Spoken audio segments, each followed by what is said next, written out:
to the Kaizoran experience. Over here, we're going to be talking about everything African. We're going to be having debates, discussions, entertainment, as well as learning about business, art, history, and everything in between. Cultural, tribalism, and everything. We're going to be out here debating with some really interesting stuff. So like the video, share the video, and make sure you subscribe. Make sure you subscribe. Subscribe for the best experience ever. This is the biggest channel on the Afrosphere. So come and join the team, become a Kaizoran, and join the Kaizoran Empire.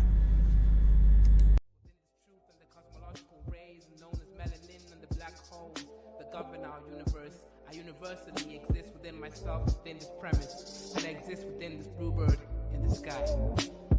I'ma fly like the blue in the sky. I'ma fly like bird in the sky. I'ma fly like bluebird in the sky. I'ma fly like bluebird in the sky. I'ma fly like bluebird in the sky. I'ma throw my bluebird in the sky. I'ma soar like bluebird in the sky. I'ma soar like bluebird in the sky. I'ma fly like bluebird in the sky. I'ma fight like bluebird in the sky. I'ma eat like bluebird in the sky. I'ma be like bluebird in the sky. I'ma be bluebird in the sky. I'ma be free, bluebird in the sky. I'ma be free like bluebird in the sky. I'ma be like bluebird in the sky. Back again like the second coming.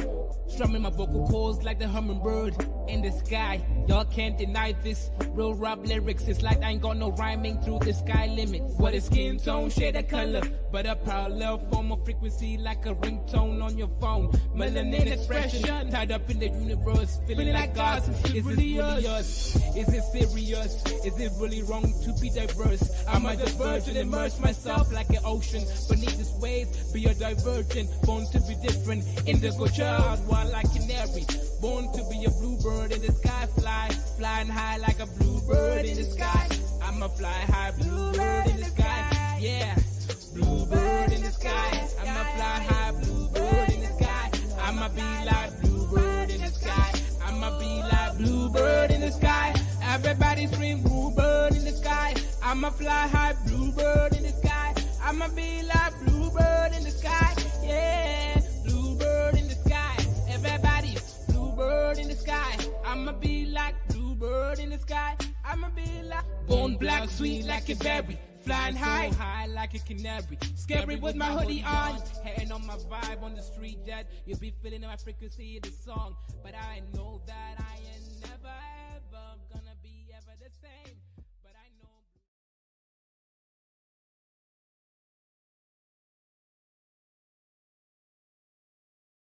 On Tuesday nawaambia tujitokezee. Mi huwa nakuanga on the front line na siogopi kukufa. Sina bibi, sina watoto, sina kazi, niko na Kenya nchi yangu. So let's not tire. We create the country that we need. Kenya iko kwa hii akili zetu ambazo ziko hapa. So we must bring this country into a good one. Mimi nifikishe hapo juu. Yes. Na kware wanatumia live bullets. Sasa kuna sana sasa wanatumia live. Naweza ongea sasa? Yes. I had not finished.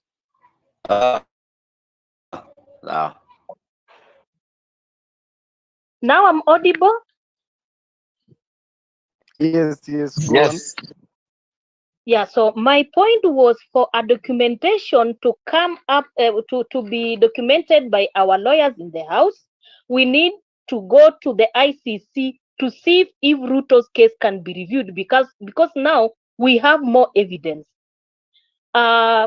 This will help to reduce the expansion of the already enlarging damage due to loss of life.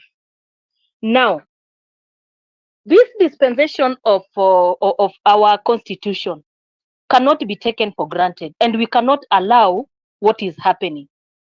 Article 49 of the Constitution says an arrested person has the right to be informed promptly in a language that the person understands of. The reason for the arrest, the right to remain silent, and the consequences of not remaining silent and B, to remain silent. C, to communicate with an advocate and another persons whose assistance is necessary. D, not to make confessions or admission that could be used in evidence against the person. Those are the closest. That is clause 49 that I can try to air for today and for now, because I'm feeling like, why should the police arrest you and force you to tell them what you don't know? How do you start saying or mentioning a leader that is not anywhere in any space? Came to realize in my work of the paralegal, sometimes somebody is arrested, and when you try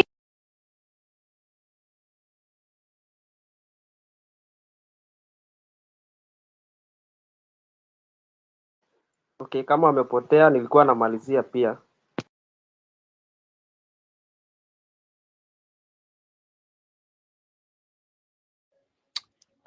Shinda amepotea bwana. Wacha nimalizie kwa kuwa nilikuwa namalizia. So hawa na niko na swali pia, hawa killer coups, nani anaweza taja mmoja hata ameshikwa? People just evaporating people lives na hakuna hata mmoja ameshikwa. So hiyo kitu that's why we are supposed to go to the street, because tunaongelelea tu people being killed na hakuna hata mzee mmoja ambaye aliwaua ameshikwa. Ni sisi tu ndio tunakujiwa. So that's why we will not tire. Let's fight until those people get justice ambao walikufa. Nawaambia watu wa Narok pia mtokeze, mkuje street. Yeah, muache ujinga na mnaopresiwa pia. So thank you very much for my submission. Wacha tuwapatie wengine nafasi. Alafu majamaa vile nimewambia, hii ni chance ya kufinya those killer cops sasa hivi ama junior. Hii ni chance ya kuwafinya wajamaa sasa hivi. Sasa hiyo wako helpless. Najua alikuwa na report director aje inspector general kuna shida anafanya. This is the right time kufinya majamaa sasa. Tafadhali bazi. Bye, kesho ni saa 2. Kesho around 10 am hasa watakuwa wameshika wote. This is the right time. Kwa the other guy atakuja, utasikia msema ameenda Marsabit, sijui ameenda Kajiado, ameenda Baringo, sijui ameenda Elgeyo Marakwet. Hivyo. Na watakuwa recycle all over. Atakuwa kila cop Marsabit, Baringo bado. Tafadhali this is the time kufinya majamaa wako vulnerable sasa hivi. Unacheki? Sasa ni kama ni ma orphan sick. Unacheki? Sasa wanajaribu kutafuta mali kuna ma children's home. Sio wapatie ma children's home sasa hivi sasa. Sasa tunawashow prison bala children's home. That's the whole point. Tafadhali to push. Tuanze kufinya the killer cops sasa. Leteni tu mimi nishaanza kuweka post. Leteni injiliza jamaa naamini aje. Kwa even the incoming the Shalom, loving one. What's good? What's good, my dusty? What's good, my sister over there? Full black righteous folks. Also, we got Chuku Igwe, right? Igwe must be praised, or rather, Chuku must be Igwe, right?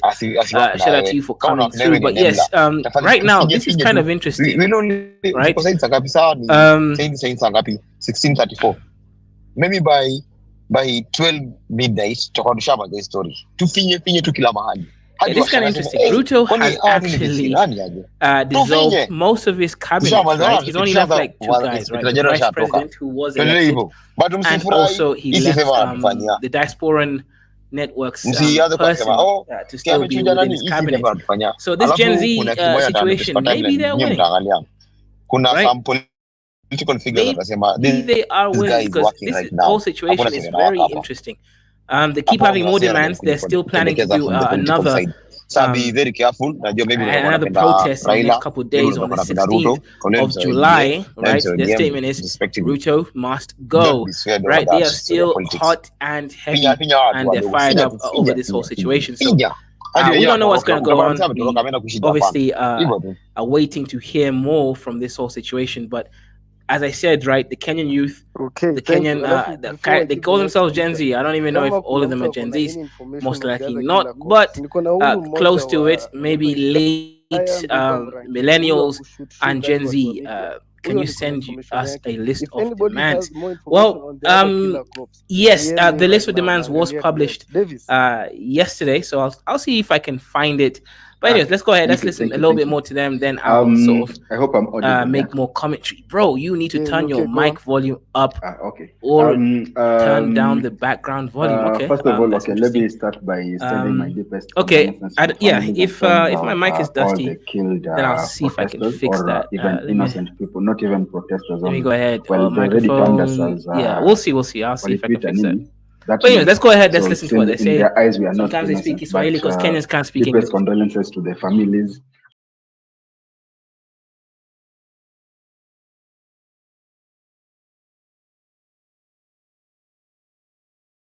abducted as well. Osama and any other else who've been abducted. I've watched the proceedings of the Citizens Assembly at Ufungamano. I watched it online, and man, we shouldn't be taking these things lightly. These people are traumatized. So Mseki Sema aliabductiwa, kindly guys, let's not take it lightly. Let's not start bashing them around, trying to justify, trying to investigate whether it was real or not. Kama it was, let's support these people, man. I watched the stories of Billy, Joshua, and these people went through the worst that someone could go through. Yeah, I watched the story of Billy and Joshua specifically. These people went through the worst. So let's support these people in any way that they can, any way that we can support them. Then my questions now goes to our which bodies are responsible for this thing. In that proceeding, Citizen Assembly, IPOA was represented there. IPOA was claiming, among other issues, they were claiming to have limited powers to take actions. They were claiming to have limited budgets. They were claiming that people don't. The victims don't come to report. They've just released a statement. I don't know if you people saw. They released a statement. These victims, they mentioned specifically Gabriel Oguda and I think Osama, that they didn't show up to give them statement. The question is, these are people who are abducted. No one understands what they went through, whatever stories they had. Some have been told, some have not been told. But IPOA sasa imekaa chini mahali, they are waiting for these victims to go to them and give their stories, ndio waanze investigate. You see, these institutions are also just playing games with us. As in, someone has gone through that trauma, and then IPOA imekaa chini and they have the guts to say they are waiting for these victims to come, that they can't pursue these things without the victims coming forward. And as in, some things are just unbelievable. On that case, I think if there's any representative of them, I think that is so rubbish of them. Right now, IPOA shouldn't even be sleeping. They should be sending their agents to be working with. Tunaona venye president of Law Society is walking around. Yeah, she's not sleeping, and I'm sure they are doing all that at the Law Society of Kenya. They have their people walking around helping people. Why can't IPOA do the same? Assign agents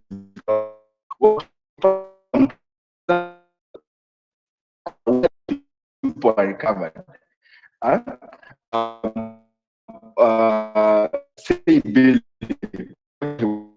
was found. He was found under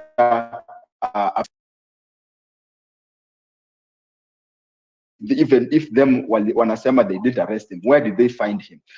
What actions? You see, this issue of getting these people. Crenshaw Grinder was good. What do you mean by you all don't like coups? Are you talking about me or the Pan-Africans or the Kenyans? And he was not charged. I need to specify. Also, guys, I've been doing too many high IQ political shows. Talked about from tonight, I'll do some low IQ stuff. We need the views up. We need the money up. To these police you dusty, who arrested pretending without any high IQ niggas what ain't is got no happening money. to So them? go out there and feed the beast. Right now, we are only running behind. Let's get back to all Kenyan versus Africans. Everything is good. What is happening? No more high level stuff. Why was he arrested? Why? If he was arrested with anything, he wasn't charged. Yeah. And these are things that we've seen. Billy, the same thing happened to him. Abducted for 2 days, released without without any charge.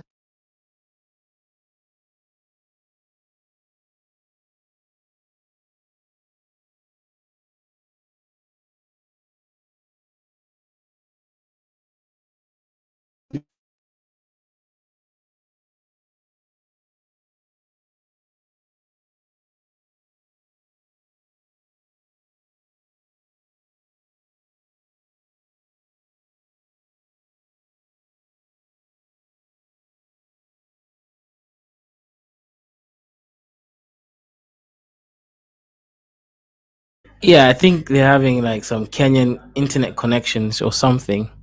Andre, you want to come through? That's fine. Click the Civil link. unrest. But this year, they have not summoned him.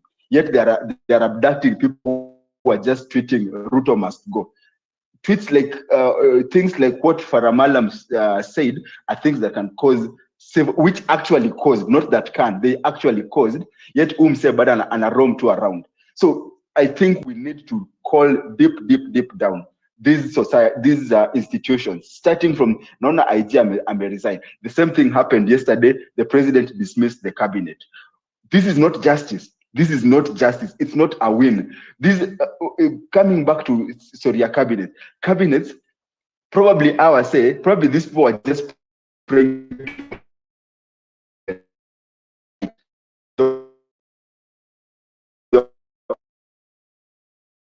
that now things are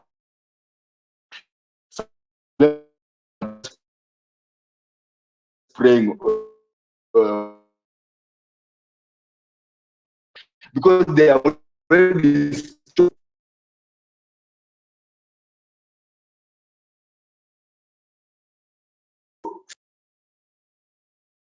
same thing to IG.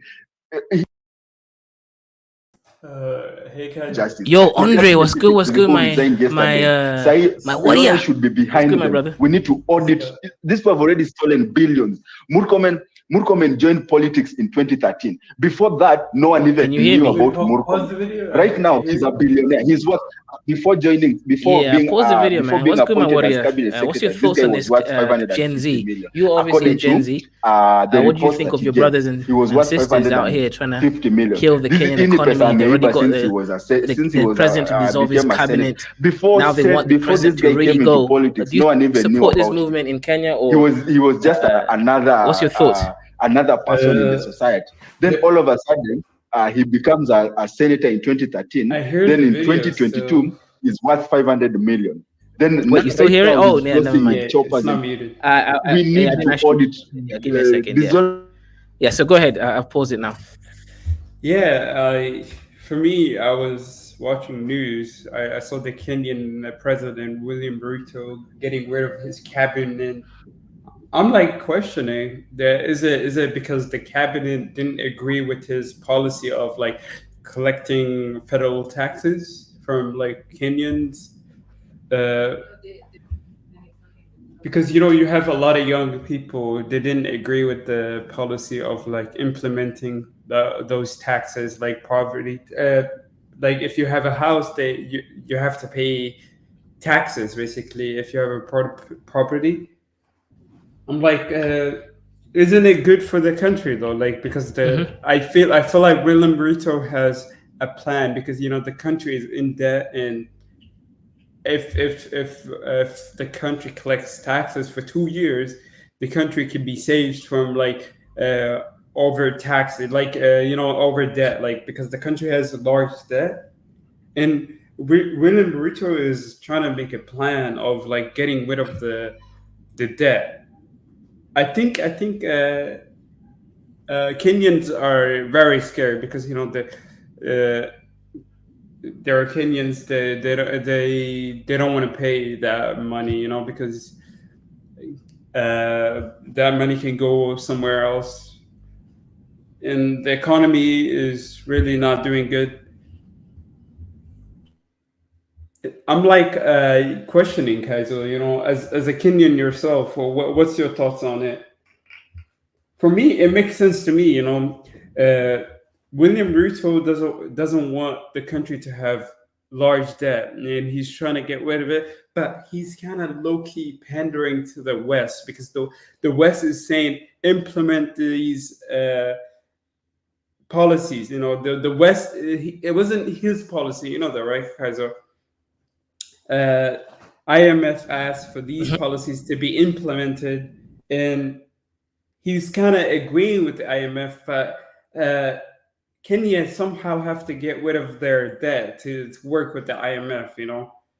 Like what other policies will work for everyone, because like the Kenyans don't like this policy, but the country have to pay off the debt, and the debt is like very big burden for the economy, because like the economy can grow really if it's gonna carry big debt.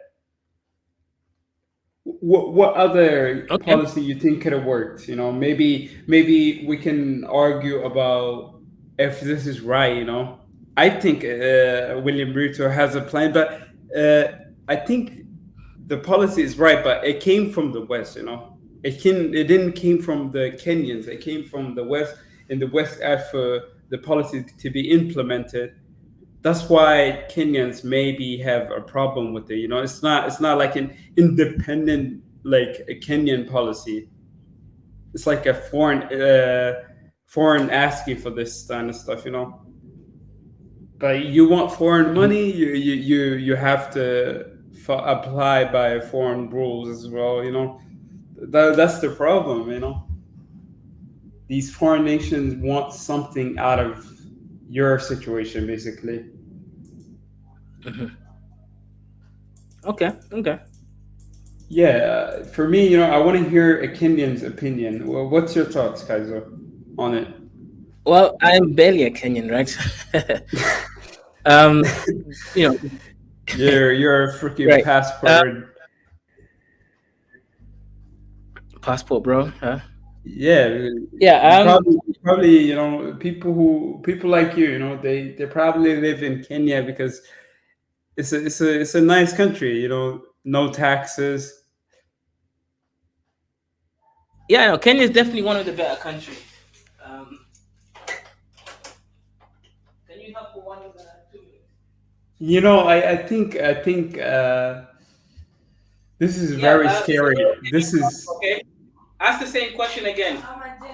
I was asking how is this bad for Kenya? This policy that Kenya is trying to make is a policy that's going to pay off the debt, and Kenya has a problem. The problem is Kenya has large debt to foreign nations, and the economy have to grow. The economy is going to struggle if Kenya is going to have a big debt, and Kenya have to pay off the debt. And William Ruto's cabinet would collect taxes, basically. Kenyans are against it because they don't want to pay taxes.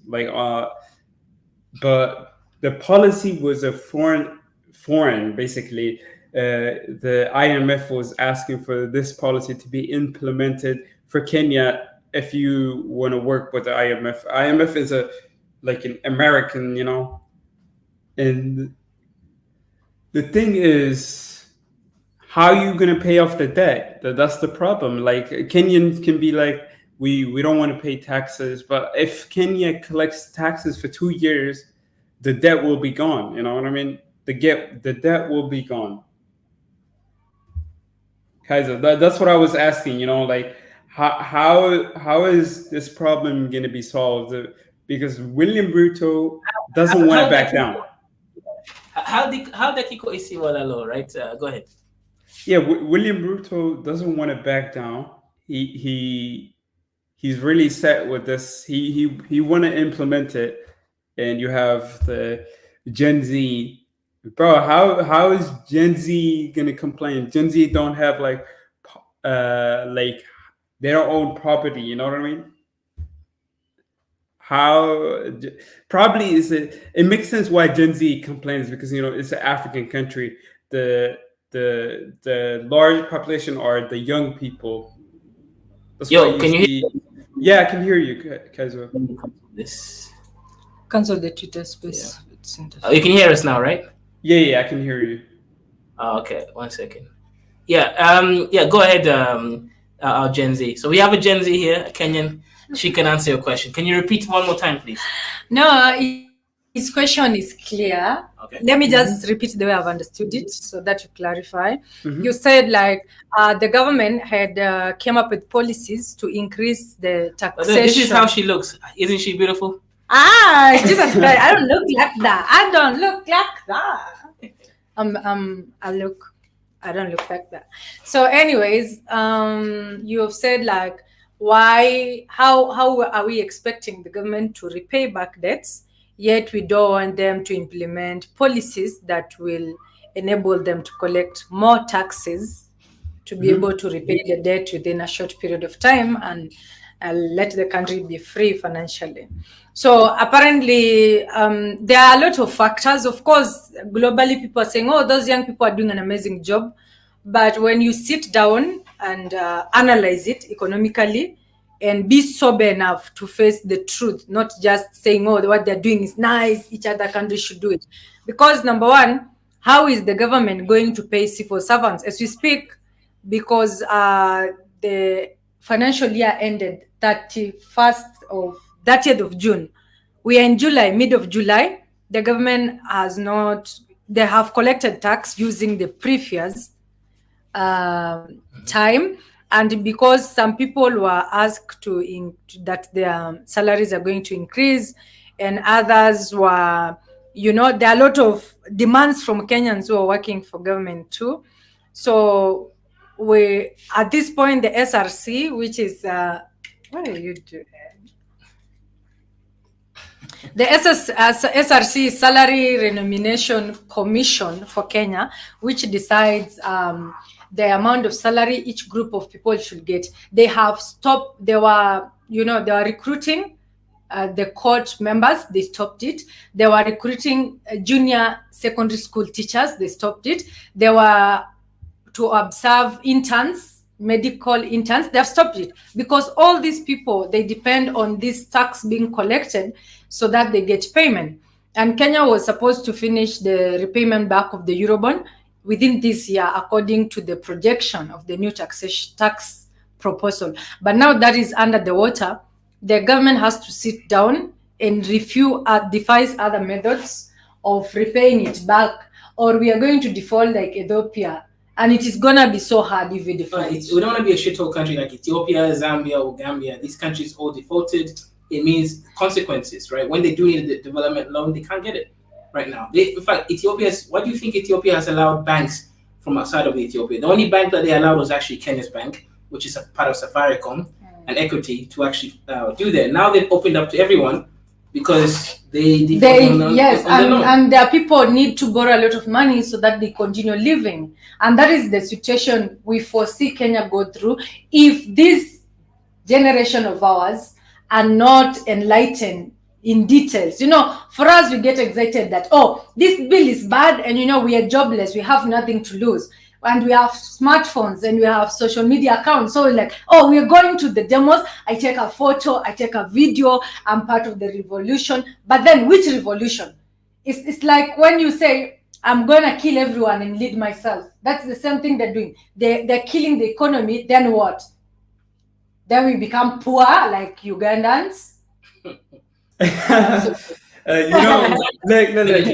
I'm against defaulting because it gives countries that default, they in the long term they can't get loans because they're gonna be known for not paying off the debt. Basically, countries that default, they can't take loans, bigger loans from banks because their rankings of countries, basically countries that will pay the debt back. Like Ethiopia, for example, Ethiopia can go to any bank. Guys, political women can be both hot and intelligent, right? You see, they can be both hot and intelligent. You don't have to be one. Stop it now. Yeah. Go ahead, Andre. Yeah. I was saying Kenya is probably the way.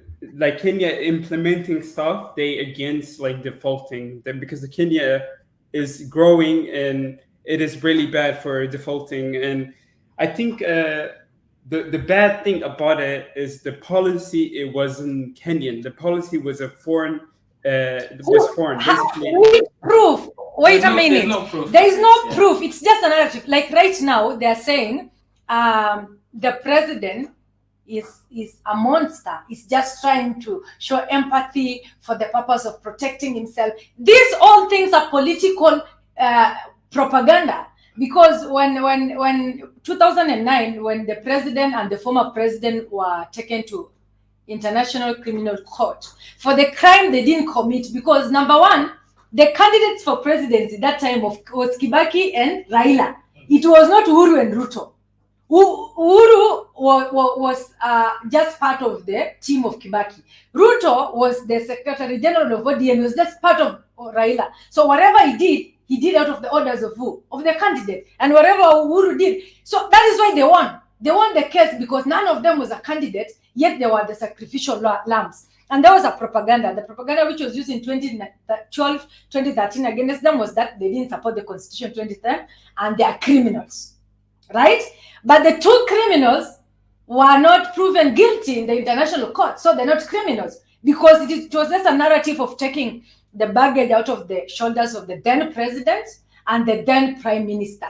So they walk free and they say these two young men are the criminals who are not the candidates. So how do they become criminals? By association or because people who are powerful said so? And then the name of Ruto being ruthless, Ruto not listening to people, Ruto being a liar, started 2015.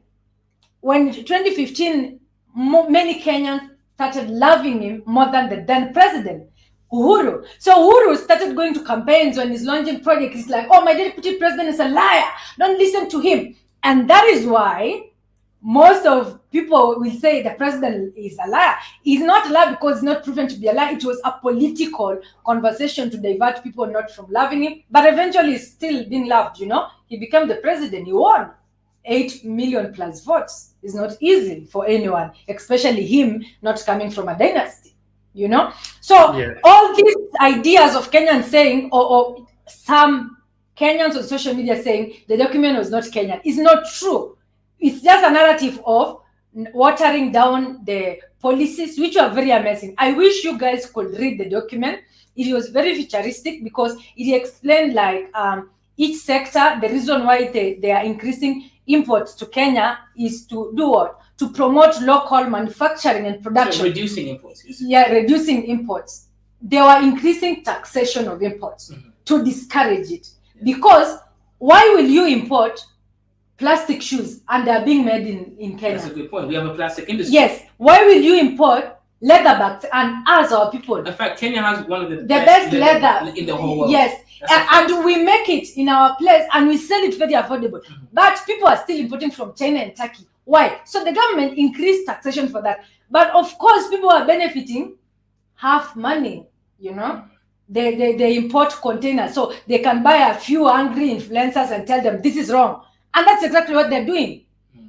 Because they couldn't even explain why is it wrong? Why is it bad? Why do you feel it's bad? They're just like, no, we don't have more money. Why will you have to increase taxes for us to import? And this is our business. So let me give context to these people, right? Right now, unfortunately, Kenya and most Black African countries, we import more than we export. And what that means in basic math is our euro dollars are going to be on a deficit, meaning we have to get it from somewhere else through loans or otherwise. So what the government was trying to basically say, hey, look, let's actually have more exports than imports because we can actually produce a lot of these things within their own country. So what part of IMF is that? But yeah, guys, let's move on to the next speaker. We have Kifaru, the strong one, the Bantu from Cameroon. What's good, my brother? What's your thoughts in the conversation so far? Do you have any questions for our lovely sister over here? Go ahead. The mic is yours. Can you hear me, first of all? We can barely hear you, but let me see if I can fix your sound. No. You sound like you're in some dusty African. Give me a second. I'm far away from my mic because I'm driving, so I'm using my. Yeah, you have to speak loud into your microphone. Nobody can hear. I'm driving, so I am on like the microphone in my car. No, don't use the microphone. Remove the microphone. Just leave your phone normally sitting somewhere. My brother, remove the microphone, leave the phone on the floor or whatever, just speak into the phone the normal way, leave this hands free. You're African man, your hand must be touching something. Wait, Kaiser, I want to say something about William Ruto. How, Go ahead. how you see, William Ruto. I think William Ruto is the good guy in this story because the problem Can you hear was me now? created. Yeah, 1 second. How the Kiko isi wala low? Let's Okay, let the other okay. brother. Yeah, Kaiser, we can hear you. Okay, go ahead, keep Okay. on the story. Yeah. So nice. You know that to be honest, before I say anything, I don't want people to come for me, but this girl, you look beautiful and nice. Sometimes it's difficult to say things like that on YouTube. People will start calling you names, but sometimes you just want to appreciate. You look very beautiful. So Hey, that's good. okay, fair enough. Go ahead, brother. Yeah. Okay. So as you were saying these things about Kenya, I think we are almost on the same ideology. You're worried about taxes, so I want to ask you. So you think this reduction of Kenya, the taxes of Kenya, is not good for the country, right? Mhm. So why? How do you think they're gonna make up that that that big mess? I don't want to call it mess. That gap in the economy. How do you think they're gonna make it up? So I think the government has decided to, of course, the bill was watered down, but some important sectors are still just going to pay that tax, whether Kenyans like it or not, because we cannot be stagnated as a country. That is a fact. So some ministries, in as much as they feel it has to do, the people in that sector will still pay that amount of tax for us to be in a position even to finance our internal expenditure. Okay. That's fine. Another thing, why do you think Ruto is giving up to this Gen Z people, despite he understands how taxes are very important for Kenya? Why do you think he's so lenient? Why do you think he allows them to do what they're asking him to do? What do you think? Is he under pressure or what's wrong? What do you think? What's the reason, according to you? So there is something you guys has forgotten, that last year we had a mother of demonstration, and there was a lot of things last year. So after that, we decided that never again people die in protest, property be destroyed. Let us have a dialogue, and it brought something called National Dialogue Commission, where Kenyans submitted their views on how elections should be conducted, on how business should be conducted, on how taxes should be collected, and everything. So whatever you are seeing the president doing is not because of the pressure of the Gen Z. He's following that National Dialogue Commission proposal that it went through the legal processes. It went to the Senate, it went to National Assembly, the court approved it.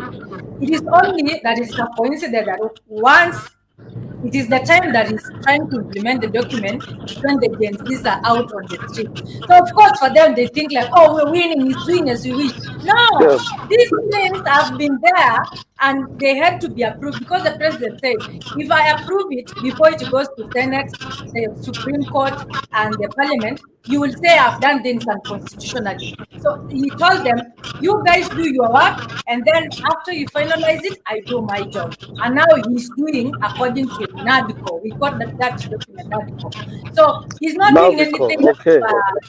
as per the Gen Z. He's just doing everything as per what we agreed as a country during the national dialogue that took place 6 months ago. And then the National Assembly just approved it on 5th of this month. So it's something that has been there and we have been waiting for it. The second thing is, let me talk about the cabinet. I work for the government. And I understand the frustrations which that cabinet, 90% of that cabinet were not performing. Let me tell you the truth. And even November last year, you can go on YouTube and search. November last year, during a cabinet retreat, the president said in front of national television and told them, I need every one of you to pull up your socks. We have a lot of projects that are stalling. You guys are not in touch with the reality of the people of Kenya. He did the same thing in March this year when they were in Naivasha in another retreat for cabinet. He asked them, you guys are out of reality. I am the president and I'm doing your job. So this was a big win for us.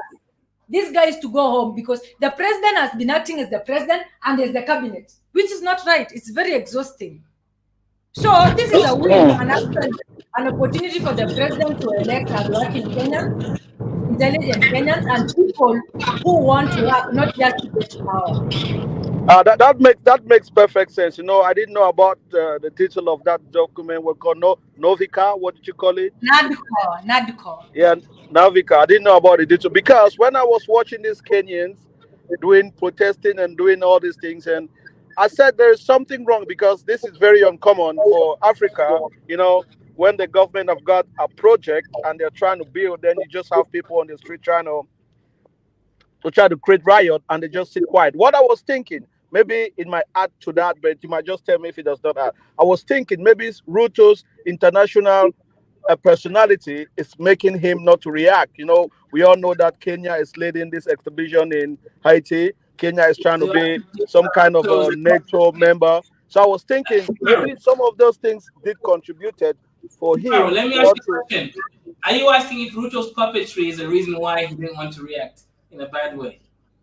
Yes, somehow. I was thinking that was it. I didn't know about the detail of the document she just explained, but that makes perfect sense. But I still think that was also part of it. I was just asking her if she thinks that also played some part, but I think now it's no because he's working based on a document, Novica document.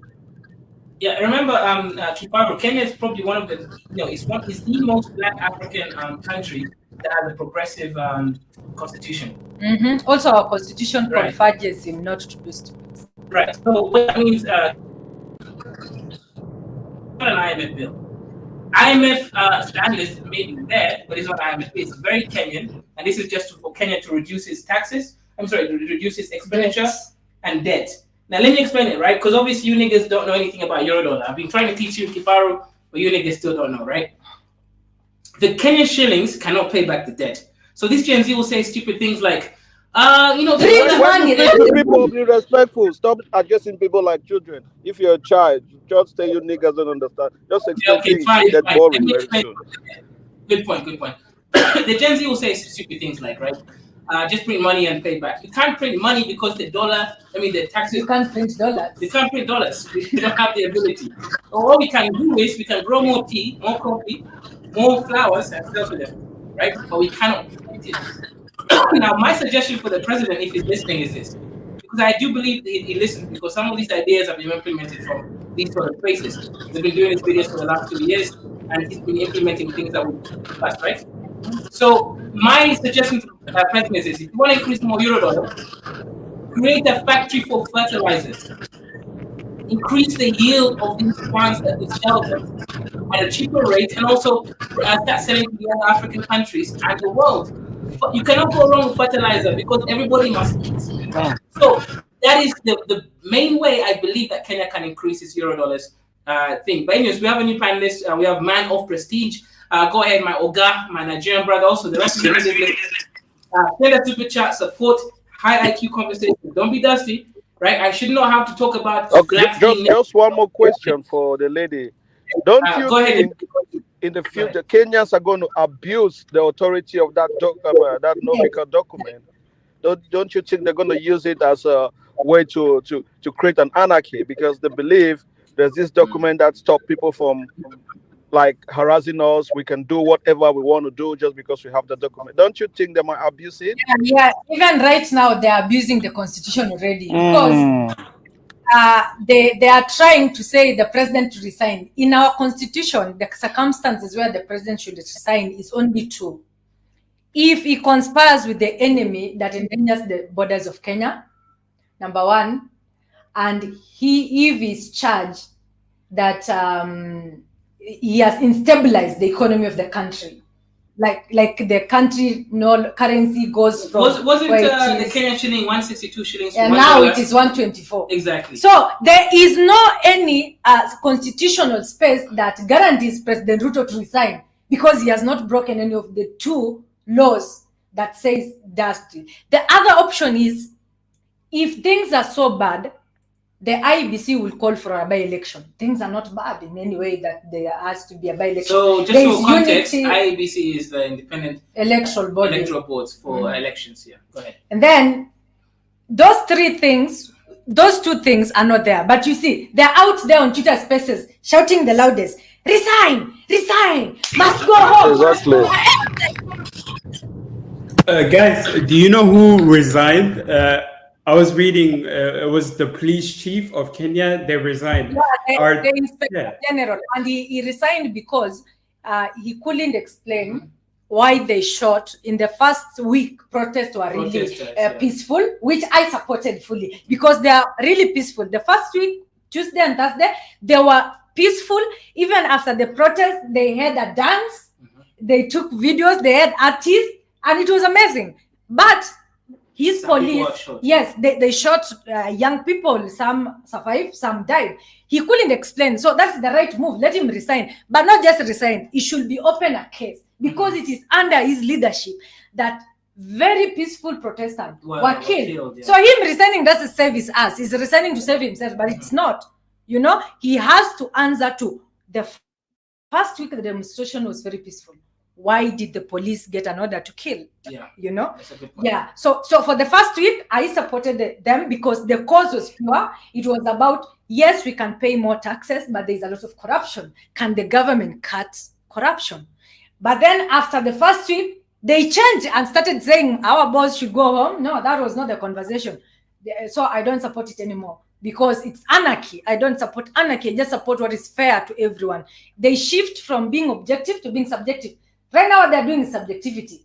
They're just having personal vendetta. And then most of these Gen Zs, their parents were classmates to the president. They have not made anything. They're just middle class. They're suffering. So they feel so bad that one of their classmates in primary, in high school, in university is the president. He was just from a poor background like them.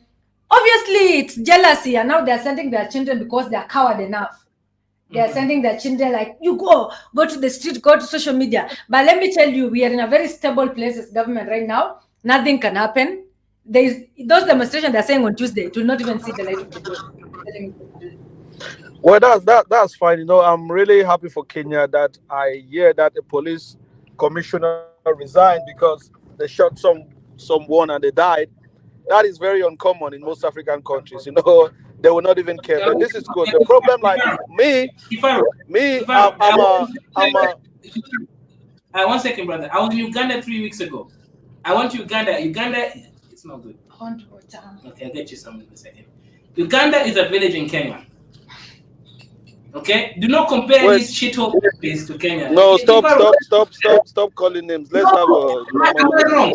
You. We are even asking them. We started a hashtag yesterday of Museveni must go. Occupy Kampala. They put some. They took their young TikToker to prison. It is influencers of Kenya who started that conversation yesterday. They're like, you know, Kenya, we don't suffer like Uganda. Let's activate. But they took an innocent young man and say he has abused his family. 6 years in prison. That's yeah, but like Kaiser, you see, you know, I agree. Kenya is a good country, but like now when I look at the news, it's just chaos. You know, like 13 people have died.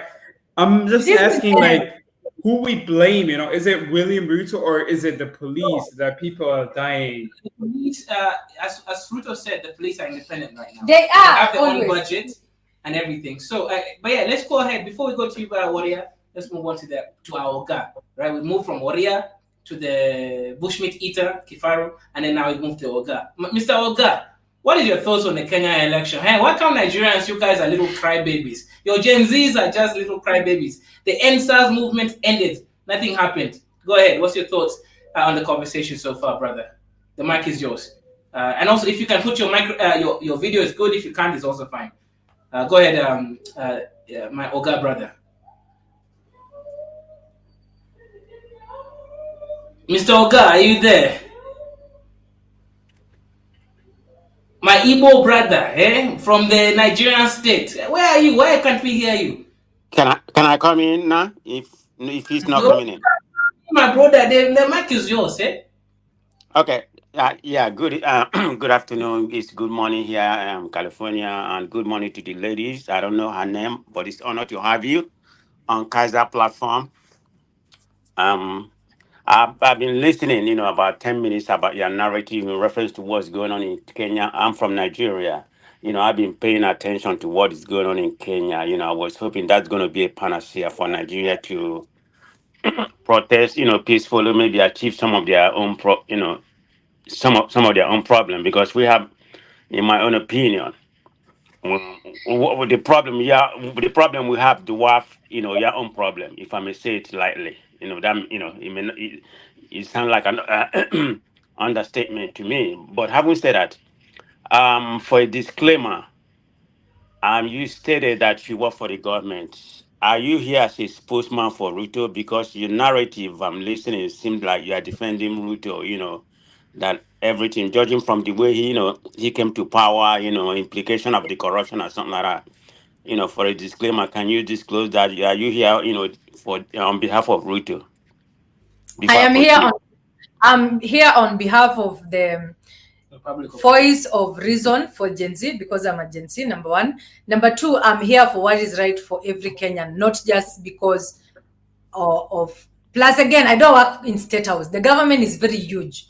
There's a very big difference. When you work for government, doesn't mean you're working for the president. I don't work for the president. He doesn't even know me.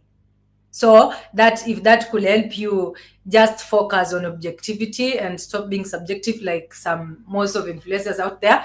Yeah, I don't like people being subjective. Be objective. The objective of the president to come up with the policies of increasing taxes was to propel Kenya economy to grow, to get all the development they are demanding, and to repay debts on the right time, not to default like most of these countries in Africa.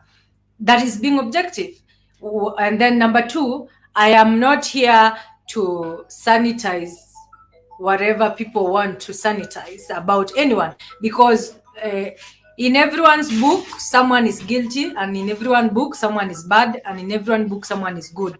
So whatever side you choose, that's up to you. But for me, I stand for what is right for Kenya. What is right for Kenya right now is that the president has listened. He has dissolved his cabinet.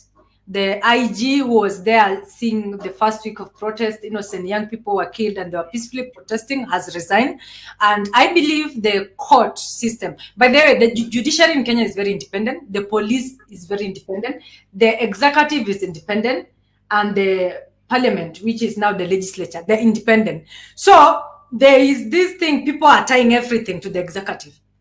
The executive is led by the president and they're independent.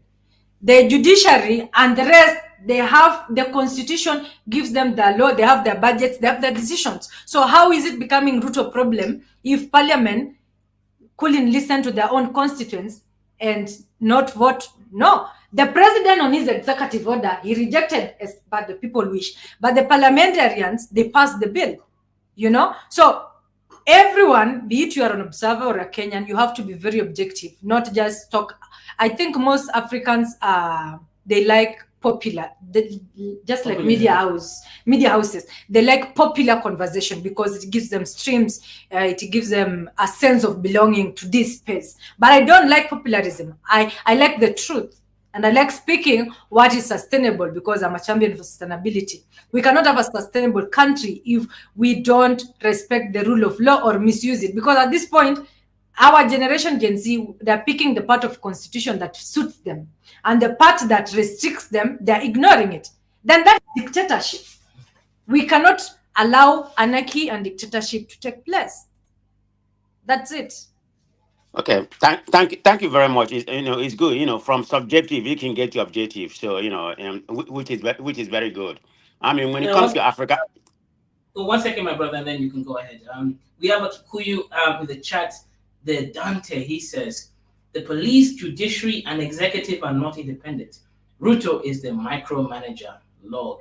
So you're claiming that Ruto has control of all these things. Kenya is not Uganda. Kenya is a constitutional country. Yeah, so go to the constitution and read. So my Kikuyu brother, click the link. Call in. This is no longer Somali channel. This is now a Kenyan channel. So you are free to call in. No one will block you or anything. You can give your opinion. But yeah, we're going to move on to the next brother. Then we'll come back to you, Mr. Oga from the Igbo tribe. I thought I still have the space. I've not asked my question. Good point. Ask your question, Mr. Igbo, and then we'll go to the Benin brother. Okay. But anyway, I'm commending the lady for for her narrative. Like she stated, the judiciary. You can ask my Igbo brother. The legislator, their independence. It's not like many African countries where the president, everything is centralized. Can you hear the president is like the emperor. But from what I'm getting in Kenya, okay, maybe we can't hear you right now. Can you hear me? Can you hear me? Wait 1 second. We can't hear you. Maybe there's something wrong with the connection. Who's calling me? I can hear the lady because she said who is calling me. So can you hear me? Oh yeah. So it looks like my connection went down for a second. But yeah, go ahead. My brother asked the question, then we'll go to Kidola. Okay, yeah, the lady can hear me because I can hear her. But anyway, the lady, I don't know your name, but so I'm just gonna call you Madam or whatever. Name, what's your name? He wants to know your name. It's not important. I can just call him, Madam or Miss. No, it's important when you have my sister. I mean, it's up to you. This is man of prestige now.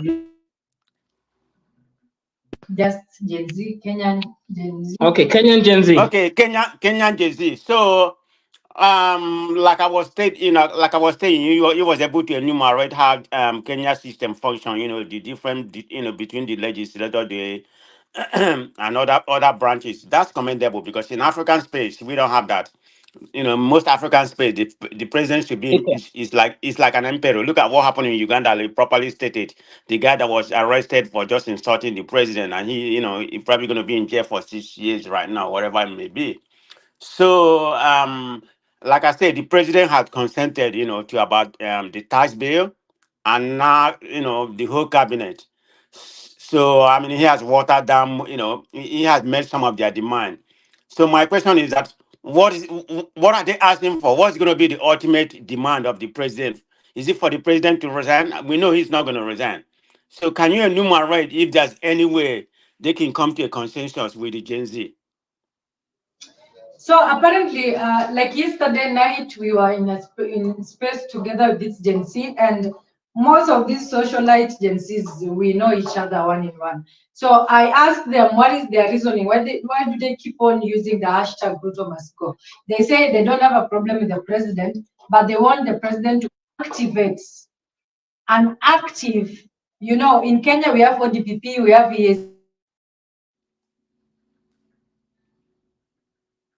Oh, we can't hear you now. I can't hear you.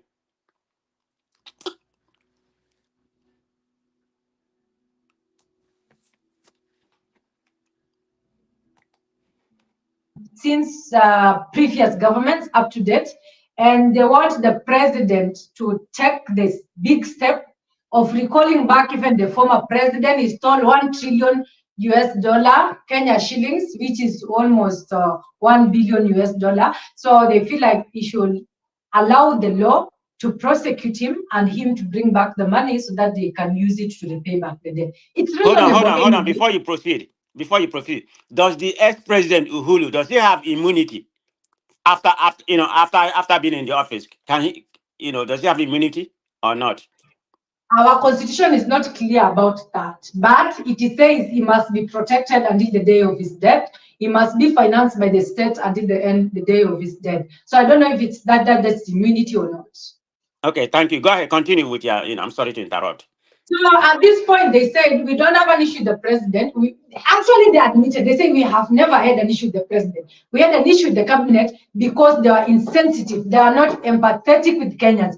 Which is true. They used to speak badly and flashy lifestyle. So they said they just said, and they had to call upon the head of state because it's the one who gave them the job. which is kind of sensible. But then again, right now they've said the reason they're still pushing for Ruto must go, they really don't want him to go home, because everyone is like, no, we're not pushing for anarchy. We want him to come and say, yes, the former president has to be investigated for the corruption. Even Kibaki stole money. Every other president in Kenya stole money. Everyone, not only the president, even the former ministers, they have stolen a lot of money. There's a former governor who have gone and bought land worth $232 million abroad. Where did he get that money? From county government. So they are pushing, they're saying Ruto must go, so that they push him to call upon this institution which deals with corruption and give them direct order to start investigating such people who have stolen a lot of money. And to be honest, if that becomes successful, Kenya will be the best country, because money that has been stolen is half of the money we have borrowed. If we return back half of the money plus the interest, we'll have 3/4 of the debts being paid back. And we'll be in a better position. So yeah, I don't support them pushing Ruto must go, but I support them pushing for the president to be firm and call upon those people who suffered from 2002. So I have a question for you. Ruto decided to say that the Gen Z have had their ways, that we must have an independent look at the national debt. But the High Court of Kenya said no. It's unconstitutional for the trustees of the country to know how much money they are owing. What do you think of the High Court's decision to say this? Yeah, but again, Gen Zs are just being, little knowledge. I always say little knowledge is very dangerous. The Office of Auditor General. Let me actually open the link. I shared the link to them the other day. But let me show you in my phone. Auditor General. They have published all the debts Kenya have. It is there in their website, and even in the social media pages, they always share the link. You go download the PDF, read it. Yes, it is in many pages. But Gen Zs, they want to be summarized as if it's ChatGPT. You don't summarize finances. You have to read the whole document and see the explanation, see the terms of condition, see the interest rate, see the all those concerned parties. But yeah. So 1 second, my brother, Mr. Dante, are you there, my brother? Dante, ngoja. Dante, uko hapo juu? Mimi siwezi kuona kwa screen. Sijui kama umepotea ama wamekuchukua. Jueni Mkenya sasa, sijui kama Gen ama government wamekuchukua. Inaweza kuwa both of them. But please fix it says we don't see your camera and we don't hear you, so please stay there. We want to hear your opinion, especially as a Kikuyu man, since you believe that the country is yours. But yeah, we'll go to Kidola for a second, then we'll come back to you. Mr. Kidola, shout out. You have a Kenyan Gen Z over here, born between 1996 and now. Go ahead, Kidola. What's your thoughts and conversations? What do you want to ask our beautiful African sister? Thank you, Kaiser. You see, this beautiful lady here is telling the half truth. The half truth in this sense, possibility it work for the system, or maybe she's enjoying part of the small elite that exists there. You see, when you have small sugar in your mouth, you don't want that sugar to dissolve in time, because you don't know when the next sugar will come into your mouth. Wow, Oga Mio. So to everyone listening, Kidola is accusing our African sister of being a government agent who is paid. Go ahead, Kidola. Go ahead and cook our sister. Oh, you said I'm paid. You're government agent, so we can't trust anything you say. The sweetness of the sugar, of the money. I say most Africans are not objective, and you're one of them. You're going to be subjective. But Kidola, let me ask you a question. Kidola, if you're getting so much money from the government, why have I been working with her for the last 2 years, making videos online? I'm not a government agency. I say that for you. Right on, Kidola. Go ahead, Kidola. Cook. Kaizo, you see, she said the police is independent. I know the judiciary is independent because the judiciary came out and warned them. But the police, you have to say the police take order for the top. Those top guys are not independent. You see, you cannot be shooting at your people at the will. Young ones that possibly the backbone of your country, the taxes that you want to collect, that you start to shoot at them and kill them, and you say some of these police are independent. The judiciary is independent. I give that to Kenya. God bless Kenya for that. Kenya is the only country I see that the judiciary actually is fully independent, really independent. You know, but the police, maybe the army might be not too keen to go into what the police were doing at first at the beginning. The problem in Kenya is that it's so problem with other African countries. Look, when you start passing a draconian bill that will be like a choke neck, you can't breathe. But why this so-called executive or these parliamentarians are any huge amount of salary, any big amount of salary, but they don't want to reduce their own salary, but they want to carry the burden into the people's head. You start be Kaizo. So at first, they don't see the citizen as human being. They are the human being. Okay, somebody come with such a Dracula tax. But when he was preparing that tax, he was not thinking about himself. Oh, my salary is still the same, my income is still the same, my allowance is still the same. But these poor Kenyans, they're going to pay for this shit. You understand me? They didn't even think about the politician that stole money. How to find how to bring those money back, prosecute them. No, you see, elite never think about the other side. Elite only think about themselves because as you can see them, they talk anyhow, they might sort of say publicly, but behind the scene, they all hold the meeting together, sharing the money. I help you, you help me. That's just the way it is. But the youth of Kenya don't want to take it anymore. It's not because they have any hatred for anybody, they just hate the system. And that system is it corrupt, notorious, nastily, smellily, corrupt politicians. That's just all. Okay. One second, my brother. Let's move on to our Kenyan brother, my Kikuyu brother. How do you say hi in Kikuyu? Is it like I don't know. Aterere, my brother. Go ahead, the mic is yours. What do you think of the conversation? Again, Dusty, make sure you like, share, subscribe, super chat, support Black and African media if you want to. Go ahead, Aterere. Go ahead, my brother. What do you think of the conversation? Start from where you want. Niaje Kaizo? Niaje bana, uko poa? Niko poa. Shout out to the Masai lady in the stream. Being a Kikuyu myself, I have Masai ancestry, so you know I love my Masai sisters. But I think she's wrong. I think she's wrong on a lot of things, especially when she says that when people saying Ruto must go are just being too emotional or they don't know what it is that they want and they want anarchy and all of these things. That's just a diversion tactic to make people scared, used by sympathizers of the government who when you tell them we want accountability, we want you guys to do this, we want yada yada yada, their response is, why do you want the country to burn? You know, like as in, we just want accountability. We don't want the country to burn.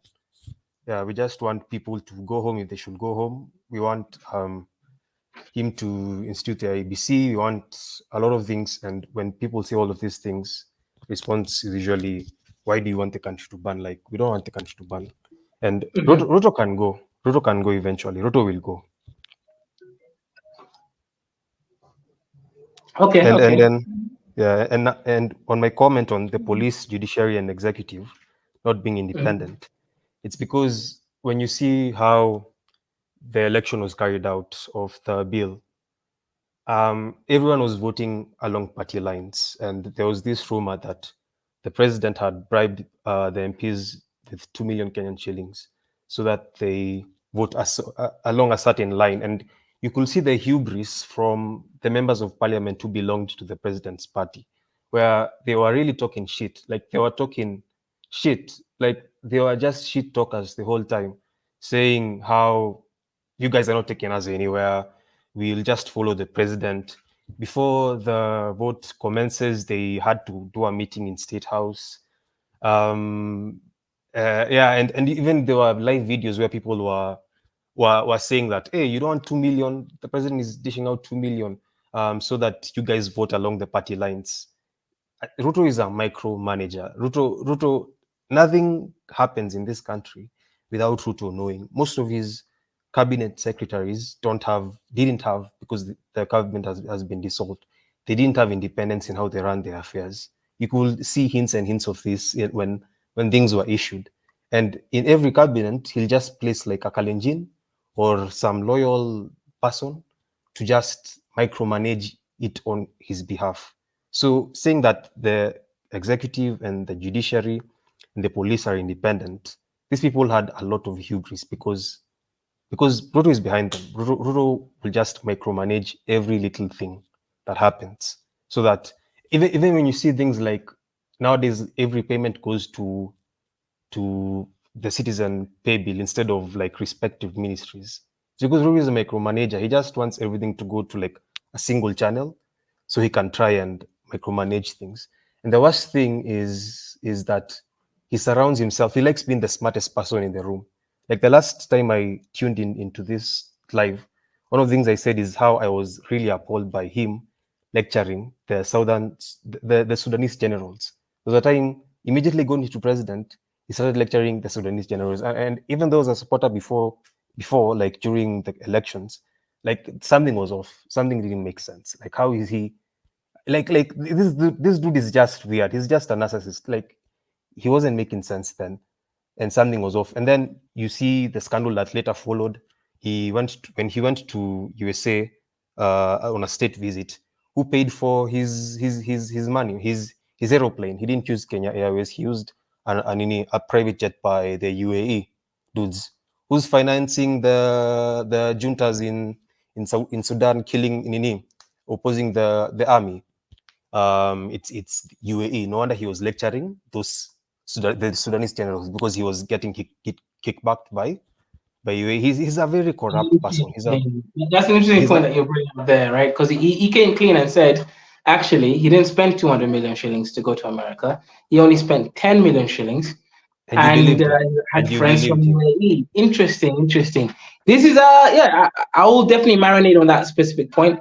As a journalist, obviously, you understand I cannot take sides, right? But that's an interesting point there that you're adding to the conversation. But yeah, please don't go ahead away yet because we do need Kenyan representatives. So yeah, Minor Prestige, or Kidola, do you guys have a question for the Kenyan? We have two Kenyans today. We have Masaikal, and then obviously we have Dante. Me, I'm a journalist, so obviously I cannot give my own opinion. I just give the story as it is. Okay, thank you very much. Clear my voice. You see, we have two narratives going on this on this platform. One coming from the Jay-Z point of view. Wait, one second. Just before you ask a question, let me ask the brother one thing. Bana, unajua Somali wameanza kukuwazoea. Unajua Mali wanasema angeshoot 5,000 Kenyans. Na nyinyi mko hapo tu hivyo like hii siwezi accept. Can I speak on that? Yeah, please explain what the situation is in English and then answer the question, because I thought that shit is insane. Oh yeah, as in there's this Somali MP called Farah Maalim of Dadaab constituency. He was speaking to his fellow Somalis on a certain book launch, and then he was saying how if it was up to him, he would kill 5,000 Gen Z protesters daily because of what happened on July 25th when people stormed Parliament. And then the thing, these people are calling this movement. It's a tribal. It's a tribeless movement. We're not respecting our tribes, and we're not observing our tribes and all of these things. But deep in my heart, I'm a Gikuyu chauvinist. I love my tribe. And the thing that really hit me the wrong way with that statement is how he said that 80% of those people who protested were Kikuyus. Like that's wrong. Okay, a lot of those people protesting are Kikuyus, but not 80%. It's like there's this coordination between some Somali honchos to direct the anger and vitriol against Kikuyus in a way that is very unsettling. And honestly, Somalis are really tough and militant, and their first instinct is we are going to kill 4,000 Kikuyus daily. Like if it was me, I would kill 4,000 Kikuyus daily because he said 80% of them Wakikuyus, of those 5,000 protesting, and if it was him, he will kill 4,000 of them daily. You know, some things are they're just crazy. They're just so crazy, and yeah, so it's not good. Okay, thank you very much. So I take the floor back. So I'm gonna make my point, then I'm gonna ask my question. It's good that we have two operating opinion here. We have somebody, I believe, speaking on behalf of the government. You know, the young guy that just finished speaking, I believe he's speaking on behalf of the Gen Z. So two countering opinion, which is very good, a diverse opinion that we have here. So my question is this. I was going to ask that question, but I think you have alluded to that a little bit. So my question was going to be this: this protest going on. Is there any kind of tribal connotation to it? And to go further to that, can you tell me what is the largest tribe in Kenya and the second largest, and what's the population of the Somalians? So I wish, so I'm put everything together to give me my question in summary. Is that any tribal connotation to this, or is the politician try to use tribal, to destabilize the protest? Thank you. Okay. Yes, okay, no. When the protest started out, they started out organic. The way Gen Zs, the protest started in Nairobi. And Nairobi is a very cosmopolitan area with a lot of tribes. There's everyone here. So this Gen Zs who are protesting on the streets, chances are we don't even speak Kikuyu that well, or Luya or Kisii. So tribe isn't a central feature because of how cosmopolitan Nairobi is. Now, the protests have spread out to the whole country, and they've even spread out into the backyard of the president, where he comes from, the Kalenjin. He's a Kalenjin. And people have even gone against his parties, symbols, and monuments inside his own hometown. Like they've even gotten rid of a wheelbarrow and stuff like that. So the protests have started out organically, and protesters are not really, there's no tribal connotation to it. But in order for politicians to counter it, they've started adding those tribal whatever, like saying it's Kikuyus who are protesting, like we've seen in the case of Duale, the CS of Defense, and Faramalim, the Dab constituency MP. And what else? And we've also seen Kalenjins, because what happened in the president's backyard, where Kalenjins, it was some places in Kalenjin land are cosmopolitan, like Eldoret, where there was a lot of the protests. But like seeing the party offices being attacked, and a certain wheelbarrow thingy being brought down, that really sent a signal to the president. And now you will see some of his yes men around him who are really educated and uncouth, and dropped out of school. The president likes surrounding himself with really stupid people because he wants to be the smartest person in the room.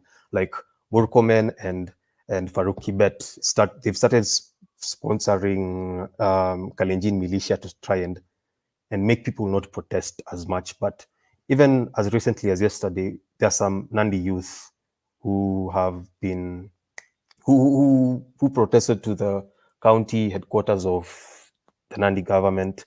So although the politicians are trying to calm it down by bringing in tribal divisions, literally they're doing that. Like it's so interesting to see how they're doing that. Before, I never used to buy this. Oh, the white man used to divide us with the tribal or whatever. But now I'm like, yo, this thing is actually happening in real time, where the Kenyan government is sponsoring politicians to divide people along tribal lines. Like even we have the governor of Homa Bay County, Gladys Wanga, telling after being given money by Ruto, she was given. There was a certain meeting that was held about 2 or 1 day ago, and now you could see the political class like realigning itself, because people are angry at the political class in general. So like they've done a formation now, like they were gold. Some of these low politicians were told to go back to their counties and tell their people that, oh, this is a Kikuyu versus Kalenjin fight. The Luos shouldn't join in.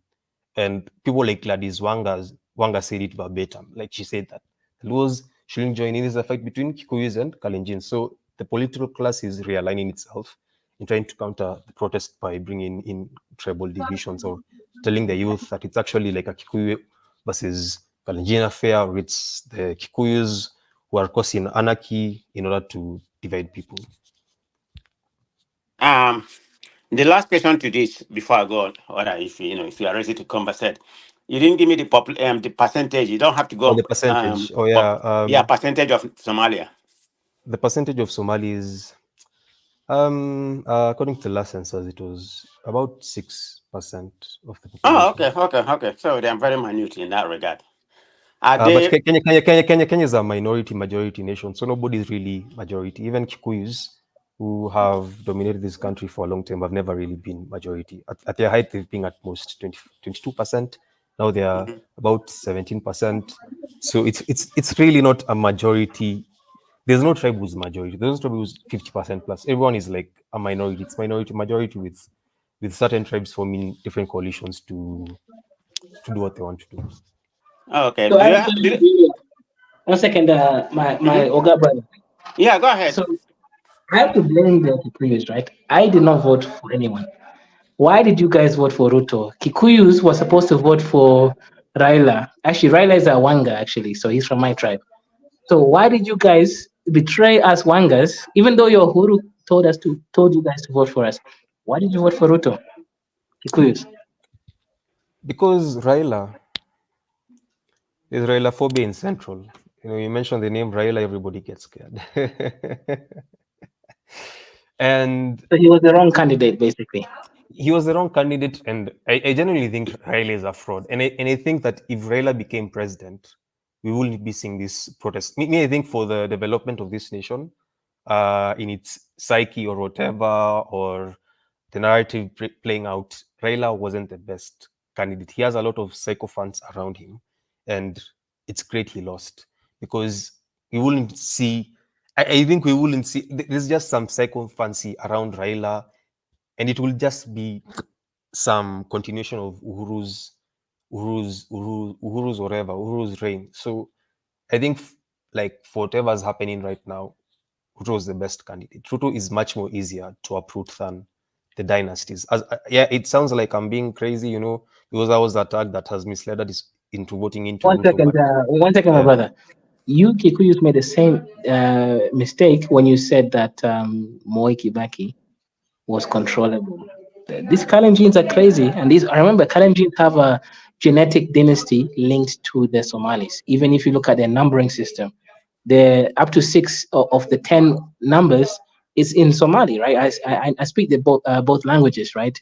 So, and again, I'm coming honest as a half Wanga, part Kisi, and part Gabra.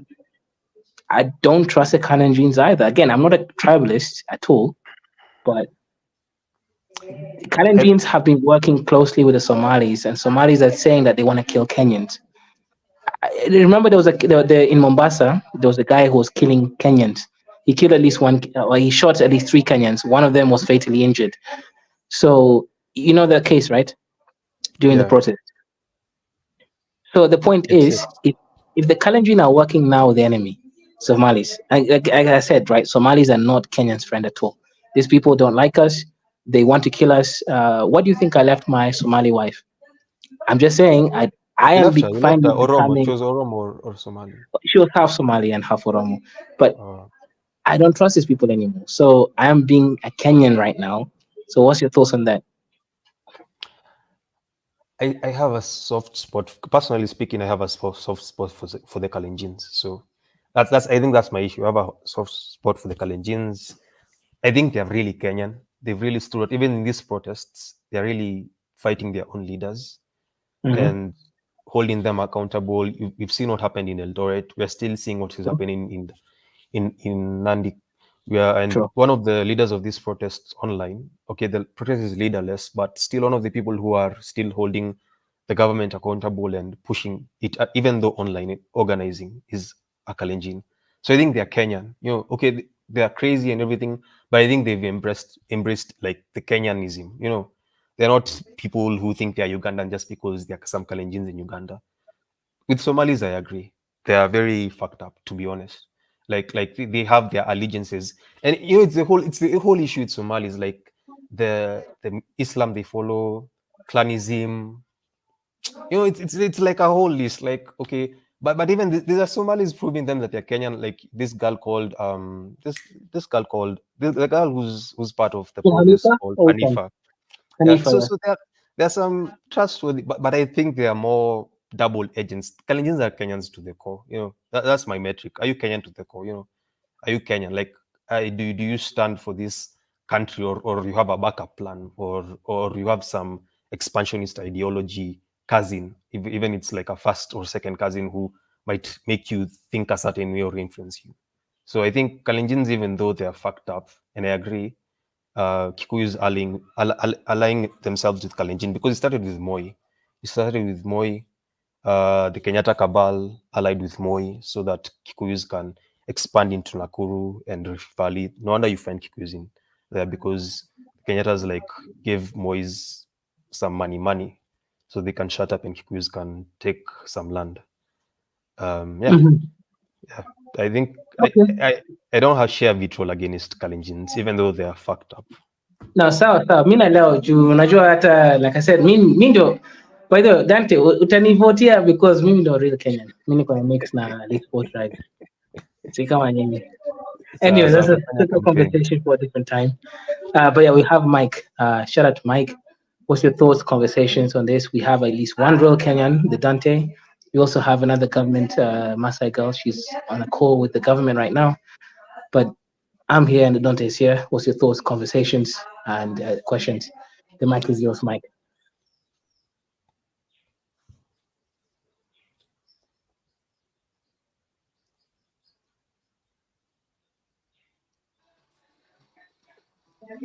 Mr. Kaiser, Mike. can I go on because he's not speaking? Yeah, go ahead. Mike is not speaking, so you can speak. Okay, I'm sorry. It's so ridiculous. Let me put this on mood. I was watching this guy. I mean, it's so ridiculous how the world, what the world has become. I didn't mean to deviate from the story. I just want to. I was watching. I'm still watching this guy. What they call it, Anante Radiha. Wedding live. It's being carried on by CNN. It's so ridiculous that they paid this artist ridiculous amount of money, like Rihanna. They paid her 9 million to come and perform. The only artist from Africa is Rema. He was paid 3 million, and some other artists. It's so ridiculous. But anyway, that's the world we live. Yeah. But anyway, so let's go to the present topic. So I think the question I was going to ask what's his name? The Dante, the question I was going to ask him was the other lady that came and spoke. I believe he was speaking on behalf of the government. I'll be very honest. But having said that, can you tell me how independence the judiciary is from from the legislature? I mean, how far? Because if what he stated is true, then I would say you have probably one of the best democracy in Africa because other African countries they are definitely, definitely not like that. So can you just give me from your own point of view, from the three branch of government, how independent you foresee them to be? The judiciary. Are they independent? I think they're one of the most independent arms of government as it stands right now. But with Ruto being at the helm, anything can happen. Maybe I'm being a pessimist, but Ruto is really, like I said, he loves micromanaging and stuff. And given some rulings concerning the housing levy and concerning the military on July 25th, when people stormed Parliament, and we saw what happened. Duale and Ruto wanted the military to be released, and people went to court to object that, and the judge said yes, and it's wrong. Like it's wrong. It's unconstitutional. Yes. We must respect the judge and stuff, but it's unconstitutional. That should not happen. And even when you read his argument, it's like he's saying, yeah, this is wrong, yada yada yada, but under these conditions, it can happen. So the judiciary is independent. It's one of the most independent arms of the government we have right now. more than Oh most man. African countries. Oh Yeah. So man. yeah, Oh man, it gladding me to hear that, there's at least some part of African country, the black Africa, let me be more specific, I mean, the rule of law apply to a certain degree. I mean, democracy do exist. I mean, not purely democracy. I mean, no democracy. Even USA, where I'm right now, democracy is not even as clean as it is. When when a fellow, somebody who's been convicted for a felon, can contest for a president, even when he is in prison or whatever. So I'm trying to make the point that democracy is not, is not as clean as people think it is, but the only thing is, it's a matter of accountability, check and balance. Democracy will, I'm not going to say flourish. Democracy can work, to a certain degree, So that's the angle I'm coming from. But anyway, it's good to know. It's good to know that. But so, probably my last question in reference to then we can conversate later. From your own point of view, I see the legislature has not been part of this protest. Are they not part of the government? Are they moving? Are they performing amicable, or they are performing somehow in your own point of view? I mean, everything is subjective, depending on your own point of view. Are they performing okay? I mean, I didn't hear any protest say the legislature must go. I heard about the cabinet. The president must go. If legislature not part of it, if they didn't pass the tax bill, whether they are bribed or not, I mean, all these things wouldn't have come into fruition like we have it today. So why is the legislature not being blamed for what's happening in Kenya?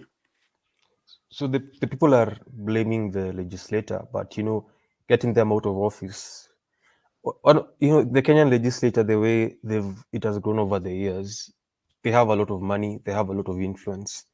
They control the police to a certain extent, even then because of their money and influence. They are funded. They are given this kitty fund called CDF, and it really corrupts them. They control certain vouchers like bursary, education, and stuff like that, and local development. They have a lot of money. They have money in the millions of shillings, which is about like $500,000. Like in this budget that was to be passed, they were supposed to be given $500,000, and most of it is under the guise of development, but it never reaches the people. So they have all of that, and yeah, it's because of them people protested. It's because of how So arrogant they Dante, were. let me ask you a question, right? And just The answering and finance saying bill. that people are angry, we are going to recall them. People want to recall them. People want IBC to be in place. That's the elective body in Kenya, so that people can recall these legislators who went against the people's will. And yeah, I agree that maybe the legislators are listen to the people wouldn't be as angry, and maybe some of these protests will have been deterred. Yeah, Kaizo. I have a question for you, right? Like, with this whole bill, right? Do you think there's okay? Let me give an example, right? People from northeastern counties and also like Isiolo, Wajir, Mandera, all those places. These are the most corrupt people, right? Why do you think Somalis have taken over all of South B and South C? Is because the governors and the senators are using the money to develop Nairobi instead of their own regions. Why are these people not holding their people responsible? When I look at Kisumu and Kikamega, these places are well developed and they're working. But when you look at Isiolo and the northeastern, you like realize something is not right. So why are they allowing their people to be corrupt? Because of clanism. I think clanism is a really big problem where you only have certain clans being legible to or families. Like there's this woman rep. I saw her tweet today on Twitter saying how she supports Dwale because Dwale is the cousin. Dwale is the cousin, the governor is the cousin, the deputy governor is the cousin. The MPs are cousins. Everyone is related in these offices of power, and they're marrying each other and they're having babies. Like Haji's in Garissa, they are always ruling. So it's like you have this clannish system where there are overlords, and these people who are in the bottom are not supposed to rise up, and it's entrenched in their religion. Sorry to say, in the version of Islam they practice, maybe it's too Wahhabist and too mind think and group think, where you're not supposed to to go against the leadership or what. I'm not too knowledgeable of that, but maybe that's part of the problem, and also this clanism. that is fucking them up. Or even clanism, like cousinism. Cousins marrying each other. And another thing, like even I noticed this, one of the precursors to these protests were some protests that happened this year. You remember the femicide protest, Kaizo?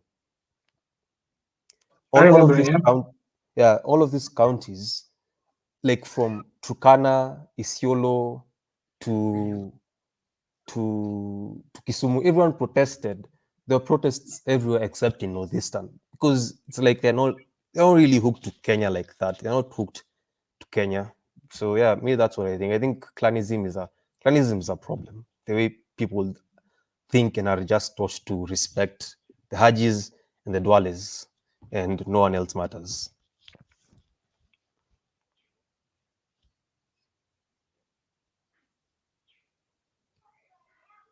Madam Prestige, do you have any more questions for the Kenyan youth protesting? Well, I think I was going to ask him the same question. As the other lady, but she did not really give me any kind of answer to me. She was beating around the bush. But having said that, what do you think? Like, Ruto has consented, to about three of their demand or two. If my memory serves me right. What do you think is going to take for people like you, being a Gen Z that you are, to agree with the president, because you all can remove him? I don't think that's possible because he was duly elected. So what's their demand this time to come to a consensus, with him? Well, they want Ruto to go and all of his candidates. But yeah, go ahead. Personally, me, I just want to make conditions, to make conditions possible for his impeachment. Like to what I said about IBC, so people can vote out their MPs, and maybe bring an impeachment motion or something like that in Is that not Parliament. is that not part of the constitution? Are you agitating for constitutional restructuring? Is that what you agitating? Yes, that's what I'm agitating for, and that's what most Gen Zs are agitating for. At the end of the day, it's not we don't want anarchy. We don't want people to burn the streets and stuff like that. But if there are provisions in the constitution for Ruto to go eventually, even though he won't even go and we'll reach 2027 and he won't. So I He have a will question still for be you, in office, Dante. and we'll vote him out. I looked at the Gen Z's demands. They want someone who has never been sued by to be in power as a cabinet. I've been sued, and you knew my sue. I was acquitted. Isn't this a juvenile? Yeah, that's an Just because irrational that's demand, the in my question right opinion. there, right? I've been acquitted of all Sometimes wrongdoing. you have to Go be ahead. a hardliner. You have to be a hardliner. Me, even I also ask those questions, but I respect the hardlining. If you're going to have hardliners Yeah, but who Dante, I'm one of the more high IQ people, right? So I'm going to be against the Gen Z order. I was sued but the and I masses, won my case. So the question for you is, why are they yeah, saying that no one who's been sued should be part of yeah, government? no one You know me, who Dante, right? You know me okay, for at least 2.5 years. yeah. But these people say I cannot join the government because apparently I've been sued. Not even I was guilty, but I've been sued. Go ahead. I'm just saying, where you hardline till you get there. You just hardline till you get there. You hardline, you protest. Like I saw you alive when you're saying, "Oh, we should just take the win and just go home." No, you hardline till you get there. You hardline till you get there. It's juvenile, but the masses don't want to reason. What's a better mantra? Ruto must go, or Ruto must follow the constitution. Ruto must go. Simple. Ruto must go. No corruption. No people who have been. You want easy pointers, not to reasoning and stuff for the masses. You want them to just have simple slogans of Ruto must go, Mwizi. Ruto must go, Mwizi. Mwizi meaning thief. So so you want a hardliner. Sometimes you fight these things we are seeing, the gaslighting and everything, by hardlining until maybe they are scared or they start saying, "Hey, maybe these things can happen." By the way, you want hardlining. Yeah, that's what I'll say. Maybe it won't happen at the end of the day. I don't think a lot of people think that it's actually going to happen, but you just want to be a hardliner until you get there. That's my reasoning. Let the Gen Z's hardline and continue hardlining and hardlining. When Ruto says, "Oh, I'll give you dialogue," and people say, "No, we don't want dialogue," it works because dialogue is a fraud in Kenya. So you just want to headline till you get there or till something is achieved. Yeah, okay. I actually agree with that logic there. So question before you we let Man of Prestige go ahead. In relation to hardlining, yeah, I actually agree with you. I can't even argue with that, right? Yeah, in Africa, you can't be too okay. For example, when you go to negotiate, you can't go around and be like, I want to buy this thing for 200 shillings. No, you have to say, I want to buy it for 100 shillings. Then you meet yourselves in the middle. So I get it, right? Hardlining has to be the way forward, especially when you're reasoning with Africans. I get that. And oh shit, we're getting loads of money today, right? So shout out. We got my sister over there, 2D with a $20 Masha Dwight man over there. We appreciate the $20 super chat for real. We got again Mr. Flexed Up, my Fulani brother, with a $5 super chat. I appreciate your support again. Yeah, that is really massive for me. I appreciate it. I will never look down on anyone that supports this platform, whether by coming up on the panel or sending money. Either is fine. Again, shout out to John Zola, man. Another $20 Litterbox money, right? I'll have to even show you my Litterbox, right? My cat is just over there looking at the sun, so I really appreciate it. And I said, guys, I'm not paid by anyone. I'm an independent journalist in Kenya, but I will need to get a professional license as a journalist in Kenya if you want this channel to grow. That we'll deal with that later at a different time, a different sort of platform. So I really do appreciate the support that you guys have given me. But don't it? Wacha nikuulize lakini like look, you Kikuyus, nyinyi mnafaa kuwa the biggest tribe in Kenya, and I get it, you still are, right? But mkiacha hao wengine wanazaa sana, mtu ako na bibi tatu na wanazaa 333, that's 9 per one man.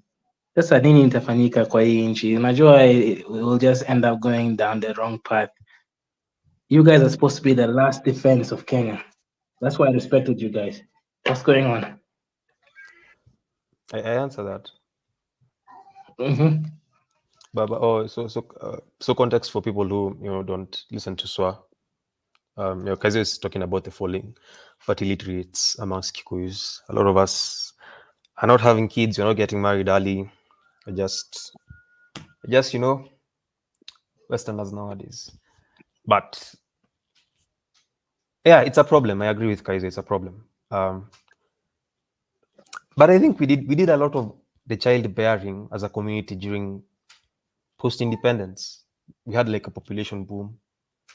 Kenya had one of the highest fertility rates in the world, and I can guarantee you that was the Kikuyus contributed a lot to that during the 60s and 70s. Like my grandmother has 11 children, and the other one has like 8, and that was like very common. And monogamy was really a thing, so it was like one wife, 10 kids, or something like that. Because of Christianization. That's a nail. That's a nail. Not having children is a nail. That's a nail. That I agree with. And I don't know the solution, to be honest. Like, how do you fucking solve fertility rates? I don't know.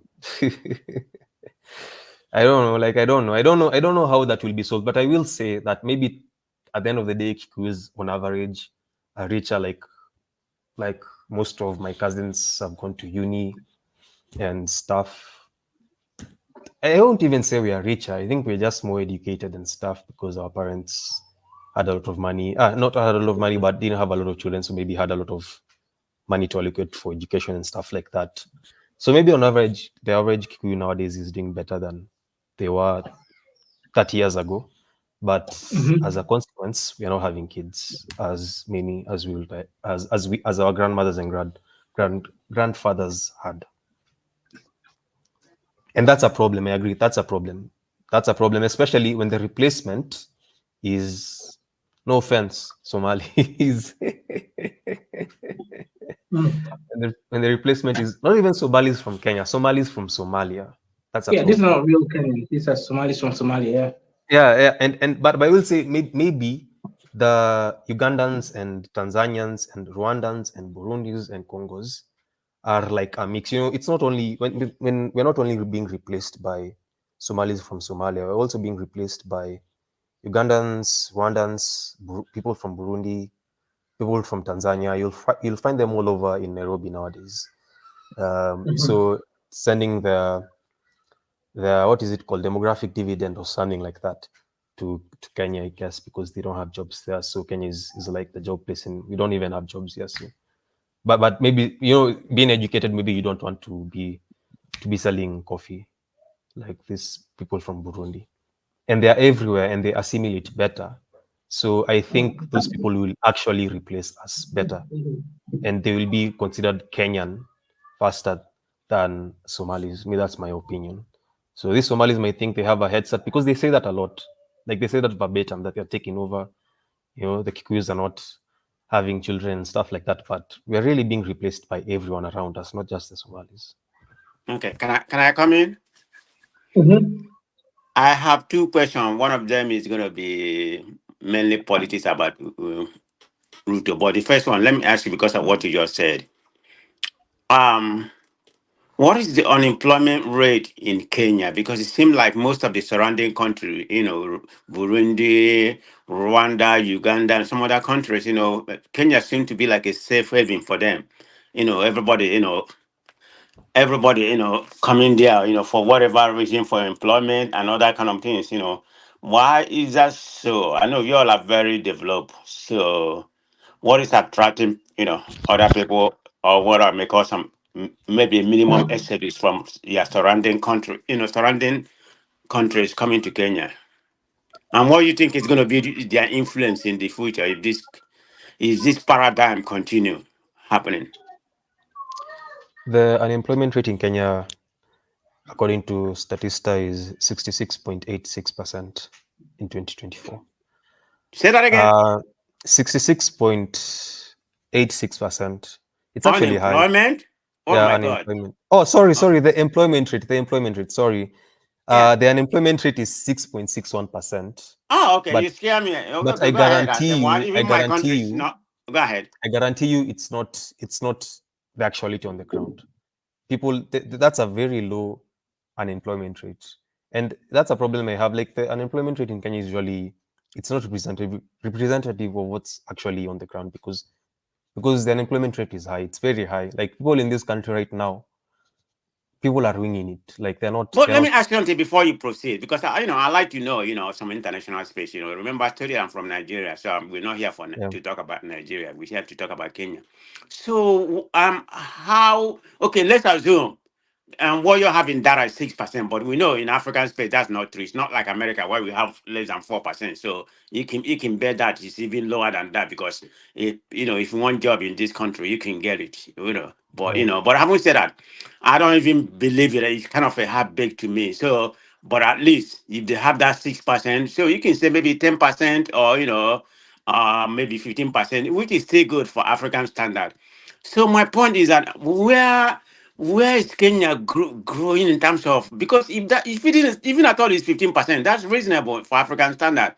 Is it in the tech industry? You have a lot of manufacturing. I mean, is Kenya more of a service nation? I mean, which area is where the job is? I'm not saying it's abundant, but you're a little bit better. Okay, it's in the service sector. I think it's in the service sector. It's the Okay. financial services, maybe tourism. Yeah, but like I said, that's a lie. Like that 6%, I'd even say it's 5 times more, six Yeah, times more. that's what I said. That's why I just give them a ballpark. Let's just say 15% or more than. But regardless, it's still manageable for African standard. Okay, believe me, because there's some place in Africa it's about 40-50%. So that's amicable. So, but the last question I asked you in reference to that, which you did not, I was saying, due to the influence of your neighboring countries, yeah, it seems like there are some exodus from some of your neighbors to Kenya. What do you think is going to be their impact in the future? Maybe a more cosmopolitan, like we've seen in this protest where they started Mm-hmm. in Nairobi, Mm-hmm. where people are tribeless. So maybe they'll just add to the cosmopolitanism of Kenyan urban centers where people are less tribeless, and hopefully Mhm. more Kenyan, because okay, like yeah, I'm taking a jab at the Somalis, but you know they take a longer time to be Kenyan, to be honest, because they're just Somalis. So, you know, they come from a whole country called Somalia. But for the Ugandans and the Tanzanians and the Congolese and everyone else, they are more assimilative into the Kenyan culture and passing as Uh, Kenyans, and yeah, okay. Okay. My last yeah, question before the next person can come in. Please bear with me. The guy that just came in. It's about Ruto. Um, you all know that election has consequences, right? And yeah. Ruto come from the same umbrella with Uhuru, the former president, and we know he wanted somebody else. But didn't you see this coming? I mean, he come from the same umbrella of the former ruling party. If the ruling party wasn't doing good and you all re-elected somebody that come from the same umbrella, do you all expect him to do magic or to deviate from what from where he come from? That's very difficult. To deviate from wherever you come from in terms of politics. So you all didn't see this coming, and I believe the election has consequences. I'm not saying yours should just be. Yeah, I agree. Even answering the flexed up question, saying, ask him why President Uhuru Kenyatta isn't getting much blame. Didn't he take out many of these loans? He did. He took them out with Ruto. They're part of the political class. Kenya's political class goes way back. Like, we still have the Kenyattas. We still have the. We saw it coming. We saw it coming, but we ignored because of politics. We saw it. We saw it coming, but Kenyan politics is very. It's very entertaining. Lots of slogans. Lots of tribalism. The politicians use a lot of money. They pour money into marketing and hiring the best people to, especially the past election, to come out with these really smart slogans like Hustler Nation and the dynasties, Kenya Kwanza, which means Kenya first, like America first, or stuff like that. So there was a lot of, even me, I fell into the trap, and I really thought Ruto was going to be a good president, despite him unaliving people in the Kiambaa church, despite him being the instigators of violence in Rift Valley towards Kiku's time and again, because it's like when you know how the top is very saturated with the same people, like all of them are the same. So we didn't have options. We'll just say that we didn't have options. They're just one in the same. Like Ruto said that he'll prosecute the Kenyattas, but he's not.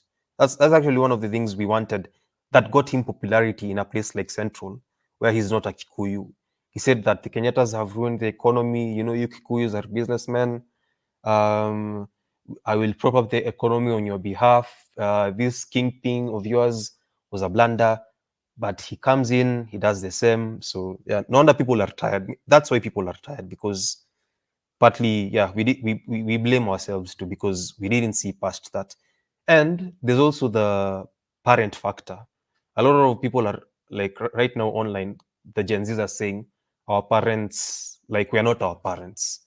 Yeah, so maybe our parents didn't see it coming, and the Gen Zs protesting right now didn't vote because there was a lot of voter apathy, where I think only 30-40% of the people who registered to vote actually voted.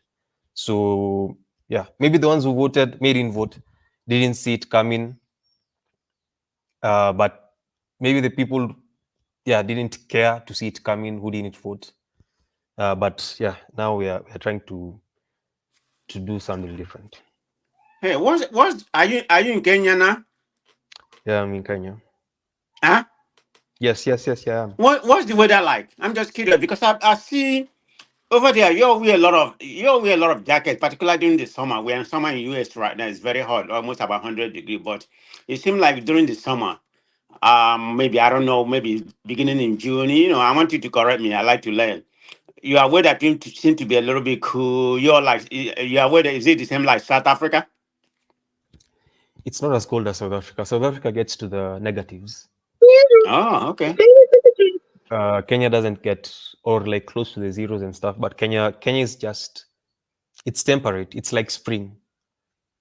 Oh, okay. The weather is like spring. Okay, which is still The good. weather, I mean, Nairobi winter, what we call Nairobi winter, is like a really chilly spring.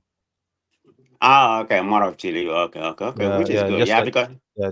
I've seen a lot of vlog coming from South Africa, like Johannesburg, Durban, and some other places, Pretoria, their weather seems to be cool, particularly during the summer. Like, I think about May, June right now, their weather is supposed to be cool right now, So I've seen a lot of vlog coming from there.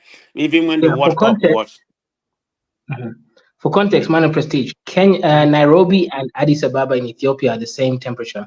Every day for the whole year is around 20 degrees. It's just perfect. Oh, okay. Even Addis Ababa. Oh, Yeah, okay. same thing. If you want hot The places, you need to go the to highlands. Mombasa, Lamu, Mm-hmm. and those kind of places. But in Kenya, Yeah, but yeah. I if mean, you, I don't like snow, but I prefer cool weather. I mean, where I'm in California, Mhm. we don't really get, or we are used to travel before, like San Francisco. I don't know if anybody familiar with San Francisco. San Francisco never get above 60 degree all year round, and it doesn't get like freezing. It doesn't snow. The cold is like about 40 to 50 something days, 60 all year round. Even right now, as I'm speaking to you, I'm not in San Francisco, but I mean, it's San Diego. It's about 70 right now, which is reasonable compared to other part of the country, like Texas. They're like about 100, or Florida, where I was last week. The temperature was about 80, 90 or whatever. So, okay, it's good to know. I mean, But I will say yeah. like global warming is a thing, and Nairobi during Nairobi summer, which is January, March, and April, and March, January, February, March. Nowadays, it's getting really humid. Like this past 3 Nairobi summers, the humidity has been annoying us something else Oh, everywhere in the definitely. There's highlands. definitely like a climate change. I mean, maybe some people will deny it, for whatever that suit their political narrative. Definitely there's a global warming. That's undisputable. So don't let the naysay deceive you. There's no global warming. Things are changing. So I don't know what they're gonna do in that regard. So, but the Western nation is the one perpetuating, all this in their burning. So. But it's good to know. I'm very, I'm glad I joined the platform today. I learned a lot more teachable moment. I like to broaden my horizon. It's good, as an African to know what's obtainable in another country, not just concentrate on your country. So Yeah. hopefully, so you'll achieve at least maybe about 50% or more than 50% of what you're agitating for. Hopefully you shape the country, for a better Africa, because other African countries, I'm not saying you all are so advanced in everything, but somehow, you're okay in terms of politics. Hopefully other people will, other Africans will emulate you. So, but anyway, thank you, bro. Nice to speak with you. Goodbye, everybody. And nice speaking to you too, man. Yeah. yeah, goodbye, my Igbo brother. Go and fight for the Igbo states. You allowed? Wait a minute, Kaza. What did you say? Go and fight for Igbo State? Enugu, eh? I'm a destabilized Nigeria. Okay, I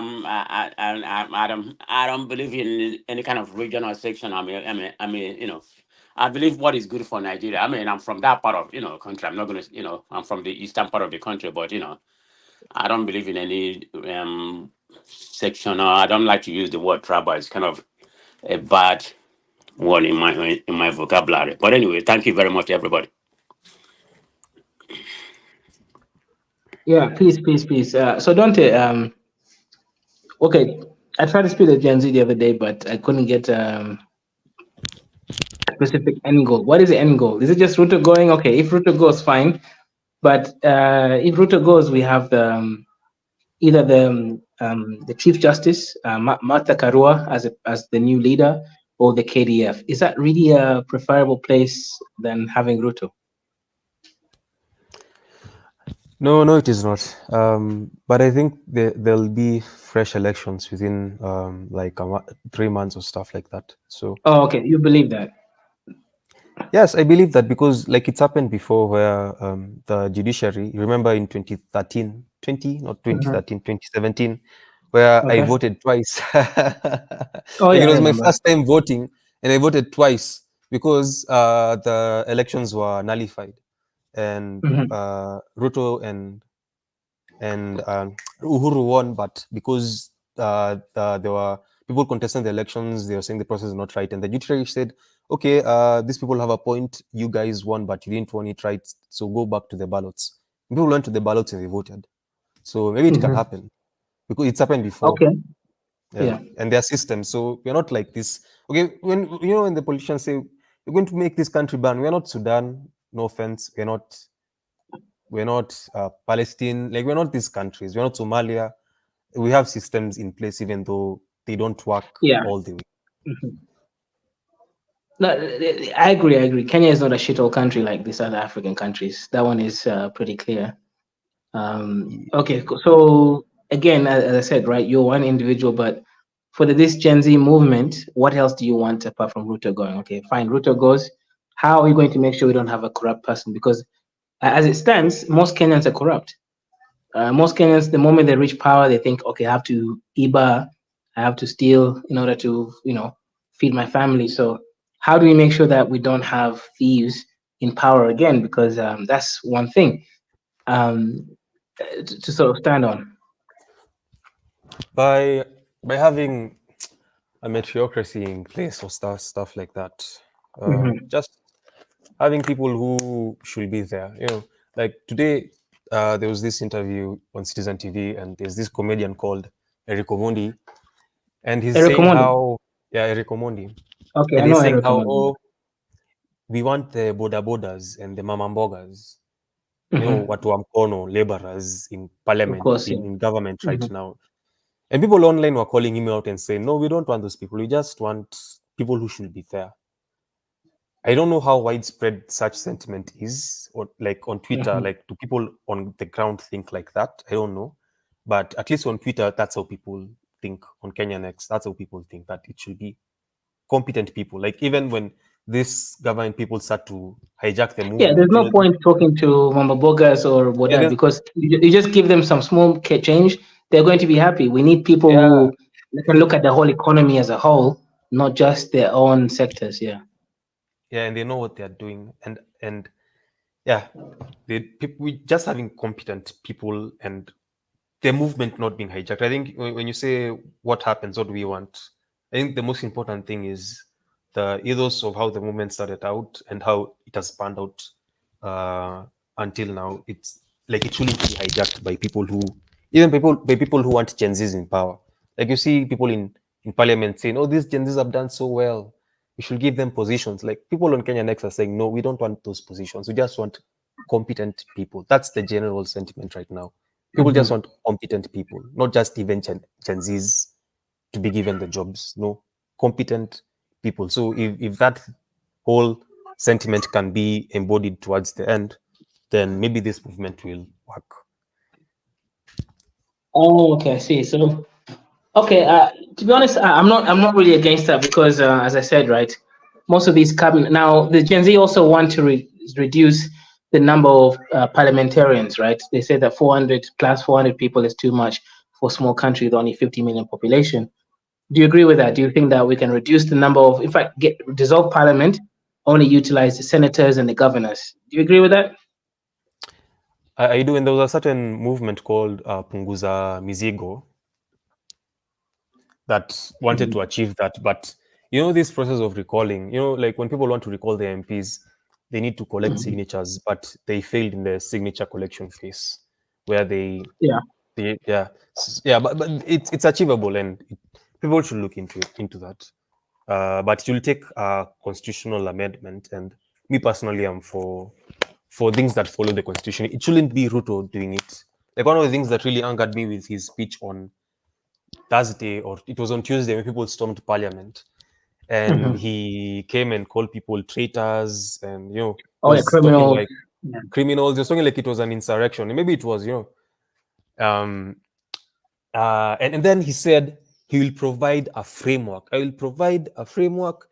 Why is he providing framework? Just follow the constitution. Don't provide frameworks. Follow the constitution.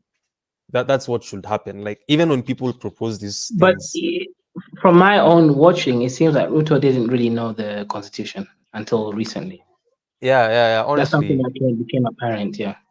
Yeah, he knows and he doesn't care. He knows and he doesn't care. Okay. Yeah, he knows anything. He's not a dumb person. Or maybe he True. is. Maybe he needs to go and see a psychologist and do some counseling because he's a narcissist or because he lies. He's a pathological liar. No, Maybe he the doesn't.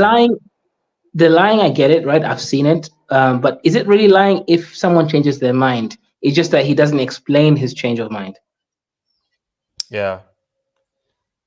So do you think he's really lying or he just changed his mind? He lies. He lies. He lies. He lies. Lying Okay. is being not telling the truth. Like he lies. He Mhm. tells people lies. But I don't know. I think it's a mental illness. Some people believe their lies. I think some people believe their lies. I think if you've dealt with a narcissist before, he believes his own account or she believes his own account of what Yeah, actually I happened. agree. They really Yeah, they change the story, the narrative. You and end they up run with getting the caught up in. narrative, and they Mhm. genuinely like you're conversing with this They person, and he believe what they're believes. saying. Yeah. Yeah, he believes his account. His account is the truth. So maybe it's a mental illness, genuinely. Kaiser, you have a cat in your home? 2 of them? That's so white. I used to have 3 cats, but now I have 2. Yes. Kaiser, that's so white. Like it's like we have that in the West. Like there are many cat ladies. Oh, so I'm a cat lady now. Bro, the cat ladies don't like men. You know that. The They don't want fertility rates men. are So down. yeah, I don't like men either. So I think we're good. Nah, bro. It's so Western to have a pet. Like it's very Western thing. Africans don't like dogs. You see I like don't have a dogs either. They're dirty. bro. Have you seen like I've seen like Swedish people they kiss their dog. Bro, come on, man. The Bro, African in when me, my like I think that's weird. yeah, you keep saying dog, right? There's no dogs here, and dogs shit all over the place. Cats have a specific place that they shit in. They're a lot more clean than dogs.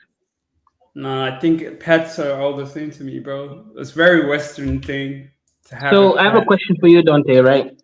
Do you think that we should abort all these Somalis like Andre from Kenya? Because as I said, clearly they're showing their mask, right? These people are backwards, they're uncivilized, and they want to kill 5,000 Kenyans every day. So should we get rid of Somalis from Kenya? It's a question for you. I think the borders shouldn't be as porous, Hmm. and the government should actually Kenyanize these people, and just build schools, work against cousin marriages and inbreeding, and all this clanism. Should we not make it illegal to marry your cousins? Because that's weird. I I don't don't understand know why if we it's should, legal but in Kenya. there should be programs to just Okay. not make these people, that thing like I told you of clanisms, clans just ruling Garissa and Mandera and Wajir, Hmm. and they're just all cousins, Yeah, and same they can. families, and it's mostly Ogaden from the We clan have Ogaden. that in our culture. Wait, someone said Islam loves cat. No, no. Oh, Cats. Andre, we got to remove you for 10 minutes. So if you can stay in the back chat for 10 minutes, that would be good. The money has to talk, Andre. Don't be a bitch. Don't run away. Just for 10 minutes. No, You talk shit about cats, so they got rid of you. Yeah, go ahead, Dante. personally, yeah, I think we should. Andrea said that, but it's Somali culture. But to be part of the Kenyan project, you need to give up your Kikuyuness and your Somaliness and your Kalenjinness and your Mm-hmm. Swahiliness. You just need to give it up because, Mm-hmm. and these people make Northeastern such an enclave where normal Kenyans, even on X, whenever they comment on Northeastern issues, you find Northeastern leaders and youth even saying, "Oh, this is a matter of Northeastern. You shouldn't be talking about Really? it." I'm like, yeah, It's a ati country. yeah, people say ati hii mambo ya Northeastern ni si peke yake tunaelewa. Nakuwa like, it's there's just some they are not really Kenyans that I agree with. When they say that, Mm-hmm. some other Kenyans say, Somalis are Kenyans. They are, but they're Somali, man. They're Somali. That I agree with. Unless they're really brought up around a Okay, cosmopolitan what place about the like ones from Kenya. South B, Nairobi West, South C? I Yeah, think those ones are those ones Kenyan. those ones are Kenyans. Those ones are Kenyans, but the ones in Northeastern who have No, just seen they Somali. really believe they're not Kenya at all. They believe they're Somalis from Somalia. Yeah, and now that I'm seeing illegal immigration, and the Kenyan government needs to be really, really, really aware of who comes in, because we cannot be working on these Somalis and trying to get them to the Kenyan system, and then you bring in like 1 million of these other Somalis from Somalia into Kenya, and they start conversing with each other, sharing ideas. I think that's not right. I think there should be a very strong will to just close the borders, work on these Somalis, prop up schools, increase security, make it easy for any Kenyan to live there without having to fear But for their remember, lives. Kenya had this bright idea of sending Kenyans from all around the world, the country, into Garissa. And which year was this that you got the terrorists killed over 200 Kenyans, university students? Over 200 Kenyan Yeah, university students were killed in Garissa. about So it was 140. It was 140. It was 140. okay, 140 Kenyans killed in Garissa. Like, why did you think that was a smart idea to send Kenyans into Somali territory in Kenya and not expect that Study. the terrorists will kill them? Because Kenyans are naive sometimes. Kenyans are naive, and there's no will from the government to do what it actually takes. We just love living in our. We're all Kenyans. We're all Kenyans. Oh, don't attack that one. Is a Kenyan, just like all of us. We're all.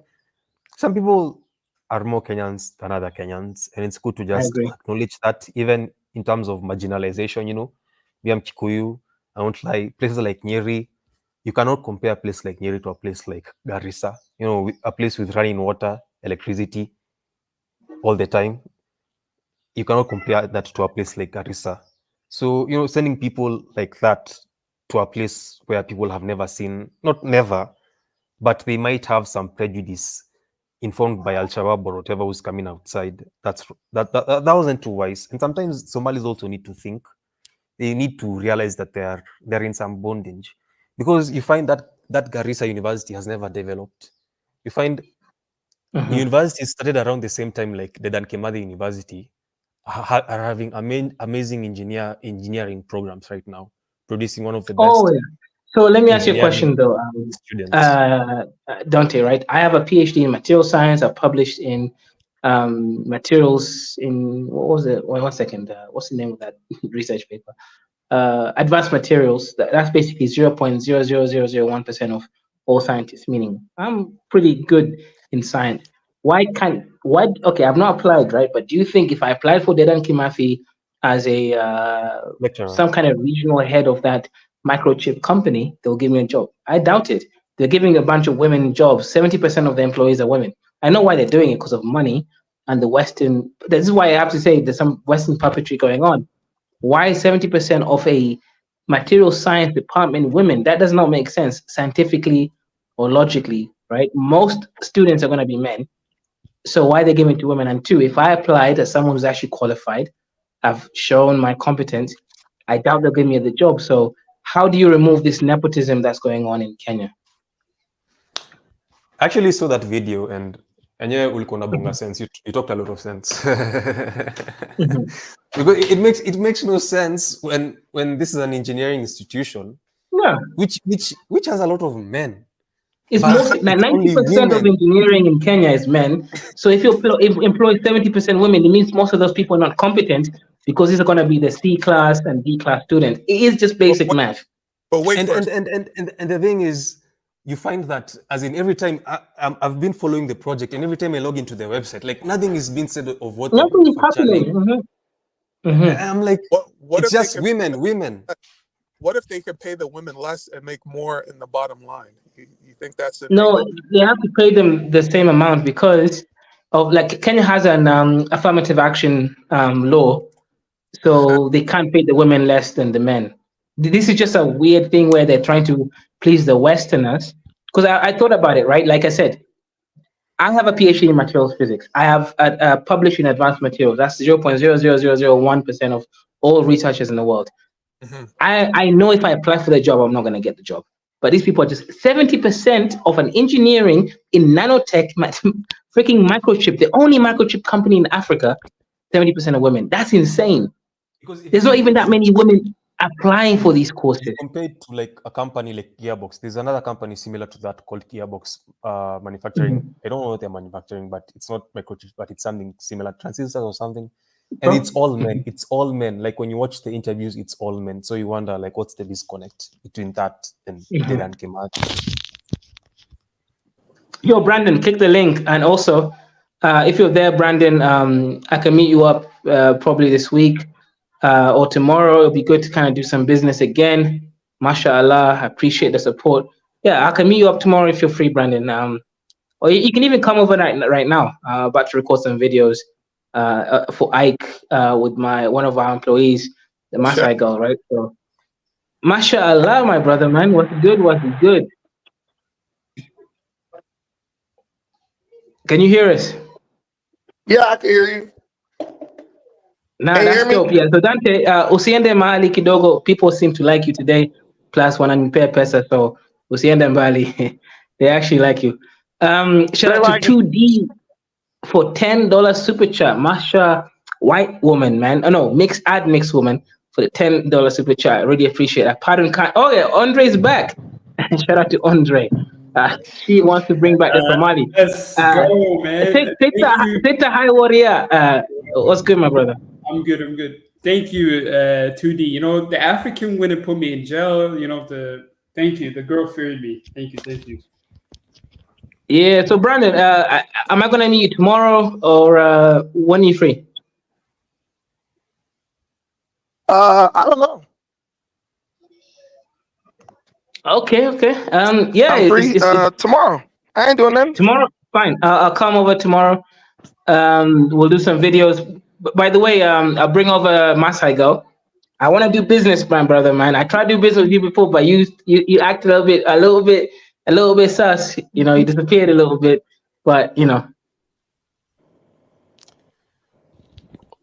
Yeah. So go ahead.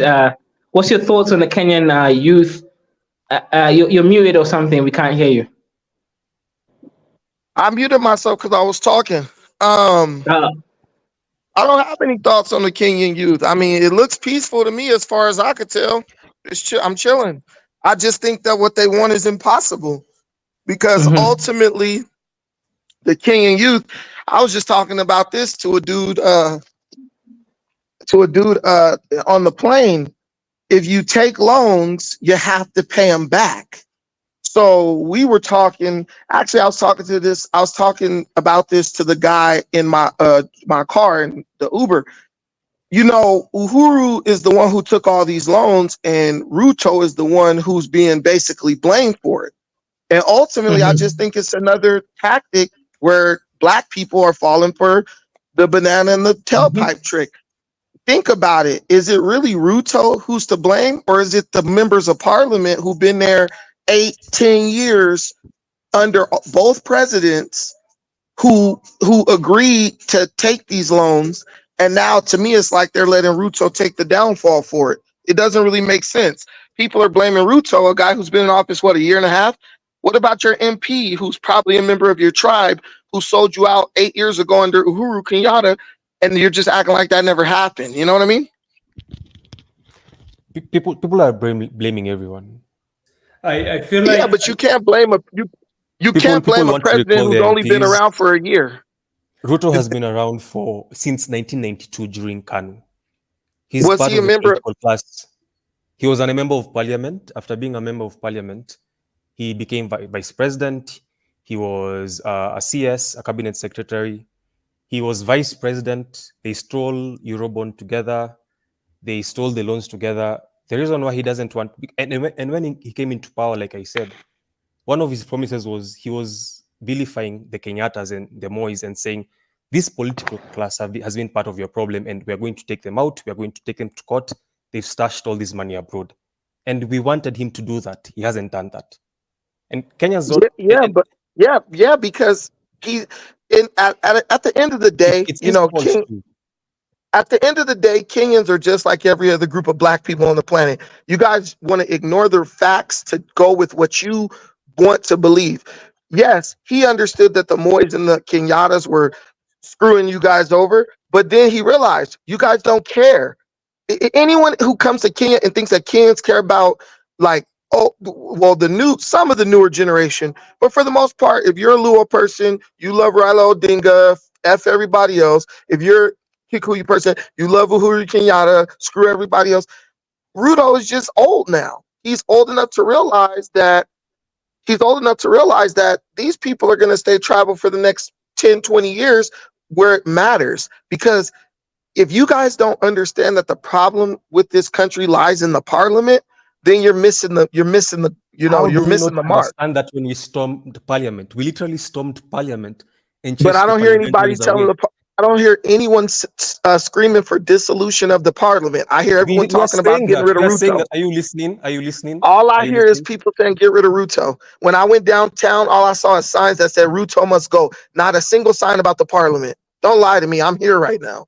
You're not there right now. The Kenyans- thing with Americans, as in honestly, black and white Americans, like all of you are just fucking insufferable sometimes. You're just all Now we got to get obnoxious insulted because the and truth. loud. And Yeah. it's like you don't and like black and white Americans are just the same sometimes with their bravado. Brother, you can say And- your point. You don't have to insult. Don't get to that because like he's that's gonna make he's- you. Yeah. You calling Well, him. one second, guys. he's coming for Give me a He's coming second. for Kenyans. So, He's coming for Brandon, Kenyans. He said all Kenyans kidogo. are. Yeah, don't ngoja kidogo, wacha niulize Brandon into the Rudi kwa wewe. Brandon, right? Shout out to Masai girl over here, right? I'm gonna try to meet up with you, me and her tomorrow. Let's do Pan-African business and all that shit, right? But yeah, what do you have a question for her as a Gen Z? So anti-Ruto movement. Ask anything. Hey, Kaiser, you play way too much, bro. Talking about. I thought you were is it talking because she's about. looking cute? Is it because she's looking cute? Is that it? Huh? Okay, go ahead. I The thought mic you is were yours. talking about I thought you were talking about our fellow content creator, Abby. Oh, Abby. Okay, we can meet up with her too, right? But Masai girl is definitely on point. She's consistent. We're making videos for the last 2 years. Man, But anyways, she go needs ahead. to stand Question up. for her. If she ain't at least 6 feet tall, she ain't a Masai. Uh-oh. You've been introducing me to a lot of short Masai ladies. Bro, okay, lately. wait. Speak to Masai to him because he doesn't believe you're Masai. I'm listening. You can understand. Now she's like the same height as me, like 5'10". Niambie. She's like 5'10", same height as me. Tell her I said Niambie. Niambie. Niambie na nini na Kiswahili ama na Kimasai? She said, tell me in Kiswahili or Masai. Tell her in Swahili what's a Masai? No, you said Niambie. Niambie means tell me. In Swahili. Yeah, I'm telling her because you told her to. Yeah, I heard what she said. I know what she said. I thought you were saying you wanted me to tell her in Swahili something about being Masai. Okay. Shut up. Yeah, but ask her in any language. She's definitely she's a high level girl. She's high IQ and an economist, right? Much more than I can say about you niggas on YouTube. I can barely get shit done on YouTube, right? So she's one of the few people I can speak to in high. And again, she's African, man, and I don't even like Africans. But yeah, go ahead. I have a question actually. Did the Kenyan people extract any benefits from the loans these IMF loans? Did they experience any benefit in infrastructure? How did this benefit the Kenyan people now that it's time to pay the loans? Like the only thing they benefited, I would say the greatest benefit is they were able to keep the UN here by constructing the expressway because they get paid to host the UN. So they were able to retain some money, some income by constructing that expressway. Also, I think it does facilitate tourism because nobody wants to be stuck on Mombasa Road all freaking day when they're coming from the airport. So that was one thing, but the rest of it was just pilfered. They didn't really get shit else. I'm rolling through the streets. The potholes are twice the size they were when I was here last time. Expressway wasn't built by loans. It was built by a public-private partnership program. So that wasn't built by loans. It was built by private-public partnership program. Okay, and that's why I'm saying Brandon doesn't. Let me finish. And that's why I'm saying Brandon doesn't know a lot. Why do you think Black Americans are dumb? Why do you think Black Americans are dumb? If you get the labor from the Chinese on loan, which means that they come and they do it for nothing, and then they get their money back based on the tolls, that means it's a loan, jackass. You guys why do It's not the Africans loans we are repaying listen, for. It's bro, not the loans English in is your question. second language. It's not Don't try the to loans out in English me, bro. I question. know how to speak English well. I'm not dumb. I've been coming here Not for the loans years. in I know question, how you guys got it. You didn't pay for it. You got it on credit. Yo, Pan African, I got a question for you because I like your take on this because you're taking this. Your take is basically you gotta look at You better Kenya send the last super chat. 10 years. Honestly, $20 because I forced this African to pick up a cat and she don't even like cats. So honestly, $20 super chat. Support Black and African media. That's my side girl there, looking all cute. This is the girlfriend to Kaiser. This is Kaiser's girlfriend. She be out here licking my dick and shit, right? He has two of them, one for the balls and one for the dick. Hey, listen, I gotta go. Y'all talking pretty raunchy right here. Wait, Pan African, don't go. I got a question for you, bro. You gotta answer my question. He's gone. You're here. I got a question for you, He's bro. still here. So honestly, the super chat drain at least $20, man. Don't make us work hard for nothing. Wait, Kaiser, wait. I got a question for Pan African Trade, but because I agree with you with many your take on this problem, but you're not judging the mess because Kenya is very messy right now because there are people who are dying. You're not saying you're not actually talking about the leaders that are in power right now. You're not critiquing them. You're critiquing the other government that took all these loans. I get it, but you gotta critique this government because you haven't did that. I'm gonna critique the government. Corrupt people elect corrupt leadership. That's my critique of the government. Okay, one more question then. What is the status of Kenyan patriotism? Do Kenyans experience a patriotic duty to pay taxes, or is there Kenyanness that is experienced by the different ethnic groups, or does it break down? No African wants to pay taxes. That's what you have to understand. Basically, in African people's mind, their forefathers had this land before the government was ever established. So why should they have to pay anything to do or build anything? This is the real reason why Africa is underdeveloped. People don't see the need. Now, you have some forward-thinking people who are professionals and stuff who understand the taxes, right? But when you got a bunch of wazés who are in charge of the government, they still retain that old school mindset. So if you give them your tax money, they're not going to look at it like we need to use this to better the country for everybody. They're going to look at it like, look, more money for us. Like what you have is it's like the equivalent of letting your grandfather manage your YouTube channel.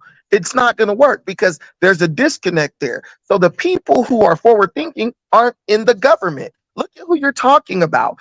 Kenyatta, Ruto, Moy. These are people who got these positions because their dads were presidents and leaders. That's called cronyism. As long as you're talking about a Kenyatta or a Moy or any of that, you're not going nowhere, period. As long as there's you're just done. And people got to understand that. You're going to have to, people are going to have to put down the tribal shit and start voting on people based for. Do you really think Ruto was the most qualified person for this job? No one could say that in good faith. But you don't think the people have a legitimate concern that if their increased taxes won't actually be spent in a way that benefits them? You know they didn't have a legitimate concern when they voted for the deputy president of the former president to be president. That's when you sold yourself out. Because whatever Uhuru was doing, he was okay with it. He co-signed it. So you take that guy who's basically like a offshoot of Uhuru and you put him in the presidency. You should have known 8 more years of nothing happening. So you don't see any legitimate concerns on behalf of Gen Z and the protesters regarding the. I see Gen Z doing what all Gen Z does, complaining and protesting and rioting, and then when they're going to be asked to make a sacrifice, they're not going to do it. It's the same thing in America. The most easiest part of the population to manipulate are students. Look at the fall of the Shah of Iran. Who did they use? The students. Look at America right now for the Palestine shit. Who are they using? The students. The Gen Z means nothing. Gen Z just means gullible, easy to manipulate emotionally to get them to do whatever you want. I will Because say this first of though, all, people are answering your telling question them, on I'm not going sacrifices. to them to take their chest Um, less and middle. It's because they people don't have want to died. be known. People have died. Okay, people have died. 40 people have died That fighting you the you government don't listen. You don't on the understand streets. something. So Keep when you say people are not ready to put themselves on the line to hold their leaders accountable, let me tell you. when Let me tell you people something. are always standing up on the streets despite the deaths to try and Let, hold Ruto accountable. let me tell you something. When you keep on saying people have died, that is your attempt to get an emotional reaction out of me, bro. No, no, I'm from you say California. people are not I'm ready to from. put themselves Listen, bro. on the line. If you I'm not listen trying for to. 1 second, listen for I'm one not second. trying. Okay, We're from, I'm not listen, we're trying. from I'm not trying. America. 80 people die on a weekend in Chicago. You keep trying to get an emotional response. Let me tell you something. Nothing can be sustained on emotion, bro. So if you think that your revolution becomes valid based on 40 deaths, you got a long way to go, my brother, because that ain't doing nothing. 40 people dying to the government is like crushing a ant. Literally, And I it's less understand. than that. But you say that people are not ready to put themselves on the line for whatever they believe in, and when I say okay, people have put themselves on the line, they have died fighting for their rights. I think you're just old and miserable, really, or maybe in a midlife crisis, to be honest. Do As these in, protests represent a frustration or a lack of having a stake in the Kenyan society, Kenyan economy? Like, are people who are somehow locked out of the economy those who are? You don't think this is just an expression The, of the, people who don't the have Kenyans, anything to it lose? is an Kenyans expression of that. It is an expression of that because The Kenyans who are going to make a difference are not in the central CBD protesting. Trust me. The ones that are and we going to know do that, something, and we know they're that, not and we know protesting. that the Kenyans who started the protest didn't die. To be honest, the Kenyans who started the protest didn't die. Everybody knows that. Everybody knows there's going to be foot soldiers. Everybody knows it's going to be middle class tweeting on Twitter, gassing up people to go on the streets, and the people who die are maybe from Mathera, Githurai, Rongai. Everybody knows that.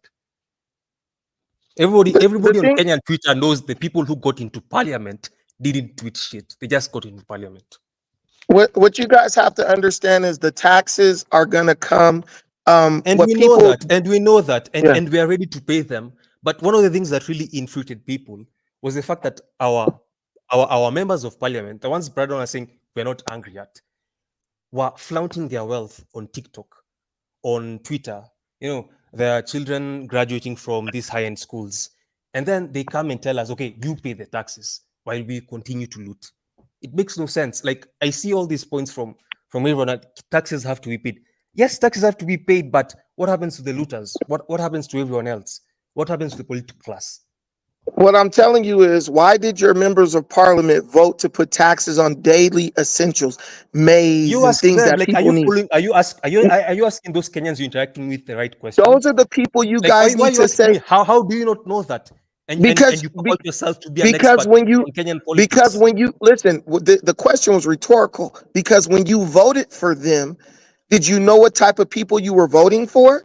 Because what person puts a tax on a person's inability to feed their kids? Even in America, they don't put taxes on groceries. So what is it? How corrupt is this government?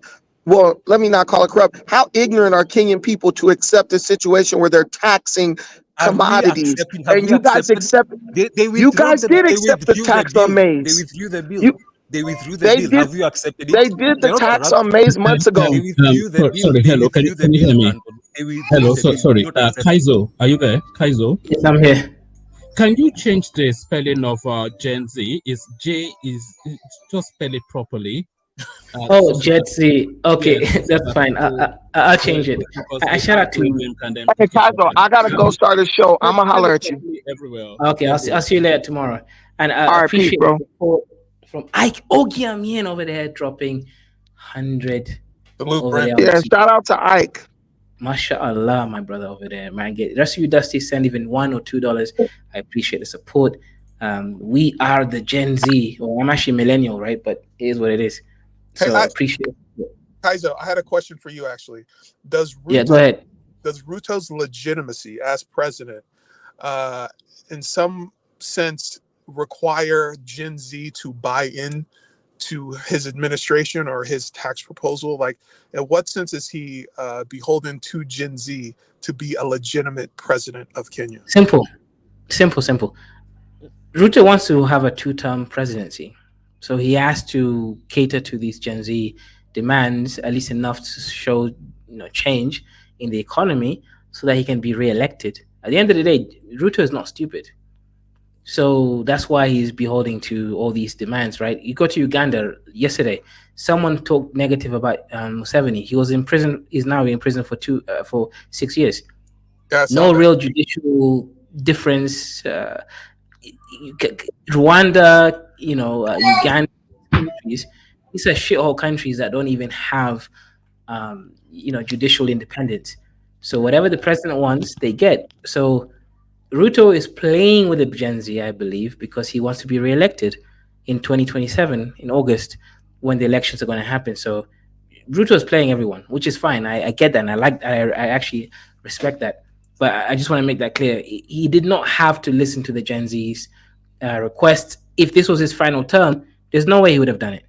But doesn't he? When you have, Sorry, doesn't he need Gen Z to be on board and to at least stop disrespecting his name in the streets in order for him to be a legitimate president currently and to win the presidency again? Doesn't he need their vote or need their them to go along with what he's doing? And how does he get them on board is the question. he doesn't really need anybody on board. He just needs people to feel that he's not the worst enemy. Remember, in Africa, if you're the president, you can get whatever result you want. I don't think we've ever had a Kenyan president that did not get 2 terms. Dante, can you correct me if that's the case? Kibaki almost lost, but he soldiered through. Yeah, he almost lost, but he found a way to win, right? Yeah. Yeah, so we've never had a single term president in Kenya. So I'm just saying, if you're the president, whether it's an independent electoral board or whatever, you can do whatever it takes to make yourself president the next time. I'm not saying that's what Ruto's going to do. I'd like Go to ahead. push back on this idea that Ugandans don't have institutions. That's why, when I say people have died, people have been abducted, people have been killed for protesting. It's because, as in, do we really have independent institutions when all of that happens? When people are taken to the police and they are planted charges, and the magistrates takes the case up and starts persecuting them on inexistent charges. Do we really have independent? As much as we have independent institutions, it's institutions we've fought for. So that tagline of people have this idea that Kenya is this peaceful country where those Kenyans are protesting without being killed, like maybe EndSARS in Nigeria. We are exposed to the same amount of brutality, like the same amount of brutality that other African protesters are exposed to. So this idea that we are in this progressed country, I kid you not, being on the streets and seeing how crazy these police officers are, like you just want to bear arms and shoot them, to be honest, or just have a second amendment or something like that, because the government is just, it's fucked up. And on that point of, will he have the youth on board? I doubt. He's trying to sneak it in these old ways, in maybe holding a youth meeting and stuff like that, but people aren't really buying it to the end. But the only thing I see can come in is maybe tribal politics. Are the youth a significant part of the electorate? Like, in what sense does he need the youth to be on board to win? Or can he just do what he wants regardless of whatever they say? Like, are they an important coalition in the electoral politics in Kenya? Given these protests, they are, but previously they were not. They didn't vote. Many of us didn't vote last time, so we aren't really there to choose our leaders. And there aren't really a lot of youth politicians who embody this movement in parliament nowadays. Maybe a few, and some of them are not even youth. Like there was this concert the other day, and the youth were saying a certain politician to be president called Okuya Omtata. He's not youth. He's really old. He's 40 something or something like that. But There are like 2-3 politicians that I can say embody the movement and are part of the electorate. But I guess my question is, do the youth actually turn out to vote come elections, or do they vote the They cap don't. at home? They don't. There was a lot of voter apathy. They really didn't vote this time. So they're protesting, but their votes can't be dependent on. He won't be losing anything if he doesn't court their vote, I guess. It Right? wasn't present. It wasn't present last time, but I promise you it will be present. I think one of the ways maybe they'll do is maybe voter suppression through not registering IDs, not registering voters card early or something like that. Uh-huh. But does Yeah, Ruto enjoy widespread support of sending Kenyan police to Haiti? Is that a popular idea, or do people resist that idea as well? Kenyans aren't really following up on geopolitics. Yeah, so I won't say Kenyans like that idea or don't like it because they're not really geopolitically conscious to have maybe an informed decision. And maybe I can say right now, people hate the police. So the only online sentiment is these police need to go to Haiti and be killed. That's the sentiment right now. They hate the police, so they're like, the Kenyan police is brutal. I hope the people in the gangs in Haiti succeed in killing them. That's the sentiment right now. So it depends on the government. The government was great. I think Kenyans wouldn't be against that, or maybe not even have an opinion at all because they're not geopolitically conscious. Is there a class divide regarding Ruto? For instance, do the business owners and the wealthier people support Ruto, and it's just the poor people who want him to leave? Like, what is the class divide regarding Ruto? The class divide, it's really young people. Young people who aren't carried away with tribal politics, who want to go and aren't giving into these tribal divides that the political class is trying to divide Kenyans. Because the class divide, the political class, it's hard to tell. It's hard to tell because the political class that's against Ruto wants to co-opt the movement into their movement, so they can move Ruto and get the rewards. So there's that class of people who want to co-opt the movement so that they can move Ruto and get the class. I think the middle class is really angry at Ruto because this government is promoting class divide. When they bring those taxes, some of the propaganda they use is, oh, these taxes are only going to be paid for by the middle class, the salaried people. And they ask people at rallies, do you earn a salary? And most of the people say no, and they say, oh yeah, you don't have to worry about these taxes. It's only the salaried Kenyans that get taxed, not you. You're not paying the housing levy and all of that thing. So the political class is the one driving a sort of divide to divide people. But are there any candidates who could do as good a job as Ruto is currently doing, or will any substitution by another person just bring the decline of Kenya? Like, who else can run the country other than Ruto? Are there anybody else on the bench who you could throw in there and they can do just as good a job, or would you be gambling Kenya's future by removing Ruto? Maybe certain politicians like Mother Karua, or the movement will be co-opted. I don't know who will co-opt the movement. The movement will eventually be co-opted. People right now, I can say the sentiment is pro Okiya Omtata, the politician I was talking about.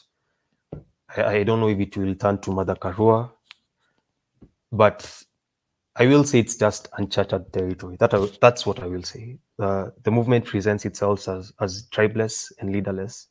So people, like, I can't say there's any leader. I cannot say anyone is leading this movement. Maybe certain institutions like the Law Society of Kenya, the medical practitioners have been very at the forefront, treating people who are getting hurt. Maybe leaders will come up from that section.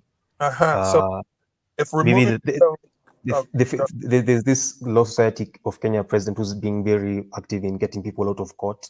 Maybe the leader will come from her, but it's very leaderless. It really is very leaderless, and it's hard to tell. It's hard to tell. It's hard to tell. So if removing Ruto will just increase instability and economic uncertainty, then why do that? It doesn't make sense.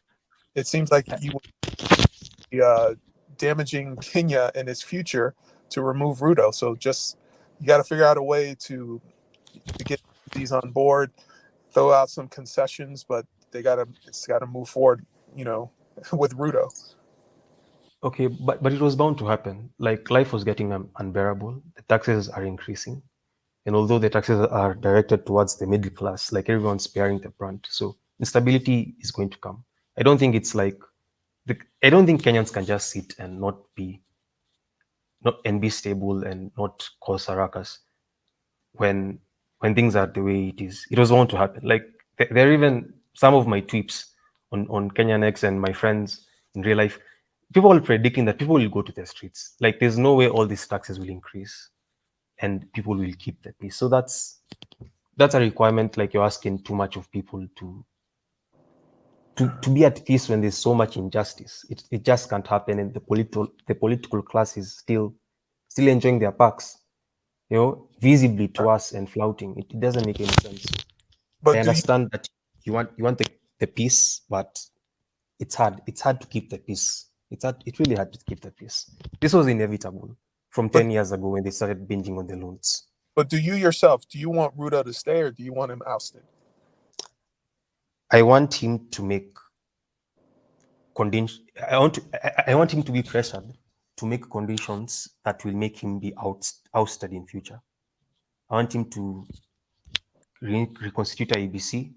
That's the elective body in Kenya. I want him to make it easy to recall his MPs. That's the people who voted for the bill. So maybe he can be impeached. I want him to put the conditions in place. I want him to put to take this for the judiciary to prosecute the police officers who killed protesters, so it can be an easy and more peaceful protest next time. Because the political class also sent goons. Like when I say like Kenya needs a second amendment, when you're protesting and peaceful protesters are killed, and then the goons sent by the political class to loot businesses and kill people are free. That shit makes you a radical, and you're like, this thing doesn't make sense. Like, how is it that this unarmed Kenyan youth is being killed, and the goons, you're seeing the goons looting the shops and the police officers because they're sent by the political class to create this narrative that that the protests are not peaceful. Yeah. Right. So, but this ongoing instability is going to, reduce foreign direct investment, and it's going to damage the economy the longer it drags on. So how do you want to resolve it, or do you just want this to drag on indefinitely? it won't drag on indefinitely because Kenya isn't, like you shouldn't view Kenya, as much as I'm painting a really bad picture of the country, of a very, very rogue state harming its own citizens. It's not a basket case of a country at the end of the day. Things will stabilize like we did in 2007. We've had such protests in the past. During the 90s, our parents ousted Moi. The economy stagnated back then, but it wasn't doing good in the beginning in either ways, So what do you have to lose? And our parents understood that. They fought, they protested, they lost lives, and Moi left, and we had Kibaki, and we had a good time for this period, better than we had during the Moi times, which was just stagnation. So if something better comes out of it, what do you have to lose? Like, why keep the peace? And that's the thing that Kenyan politicians also like saying, don't ban everything. Like, why keep the peace? Why it's just a bottleneck waiting to explode. So let it drag out for as long as it can. We've been here before, and it dragged out then, and things became better in the long run. Even with Mau Mau, the whites left eventually, despite the whites telling us to keep the peace and not be terrorists. So it's happened before, it will happen again. Okay. I mean, I'd like to hear what UFC fan has to say. Go ahead. You guys should continue. I just came in, so I need to take my time. Okay. Yeah. Yeah, I'm just wondering for the people who, are invested in Kenya, who have, let's say, own a business or, are invested in the stock market. How are they viewing this? Like the people who actually have something to lose, are they backing Ruto or do they want him out?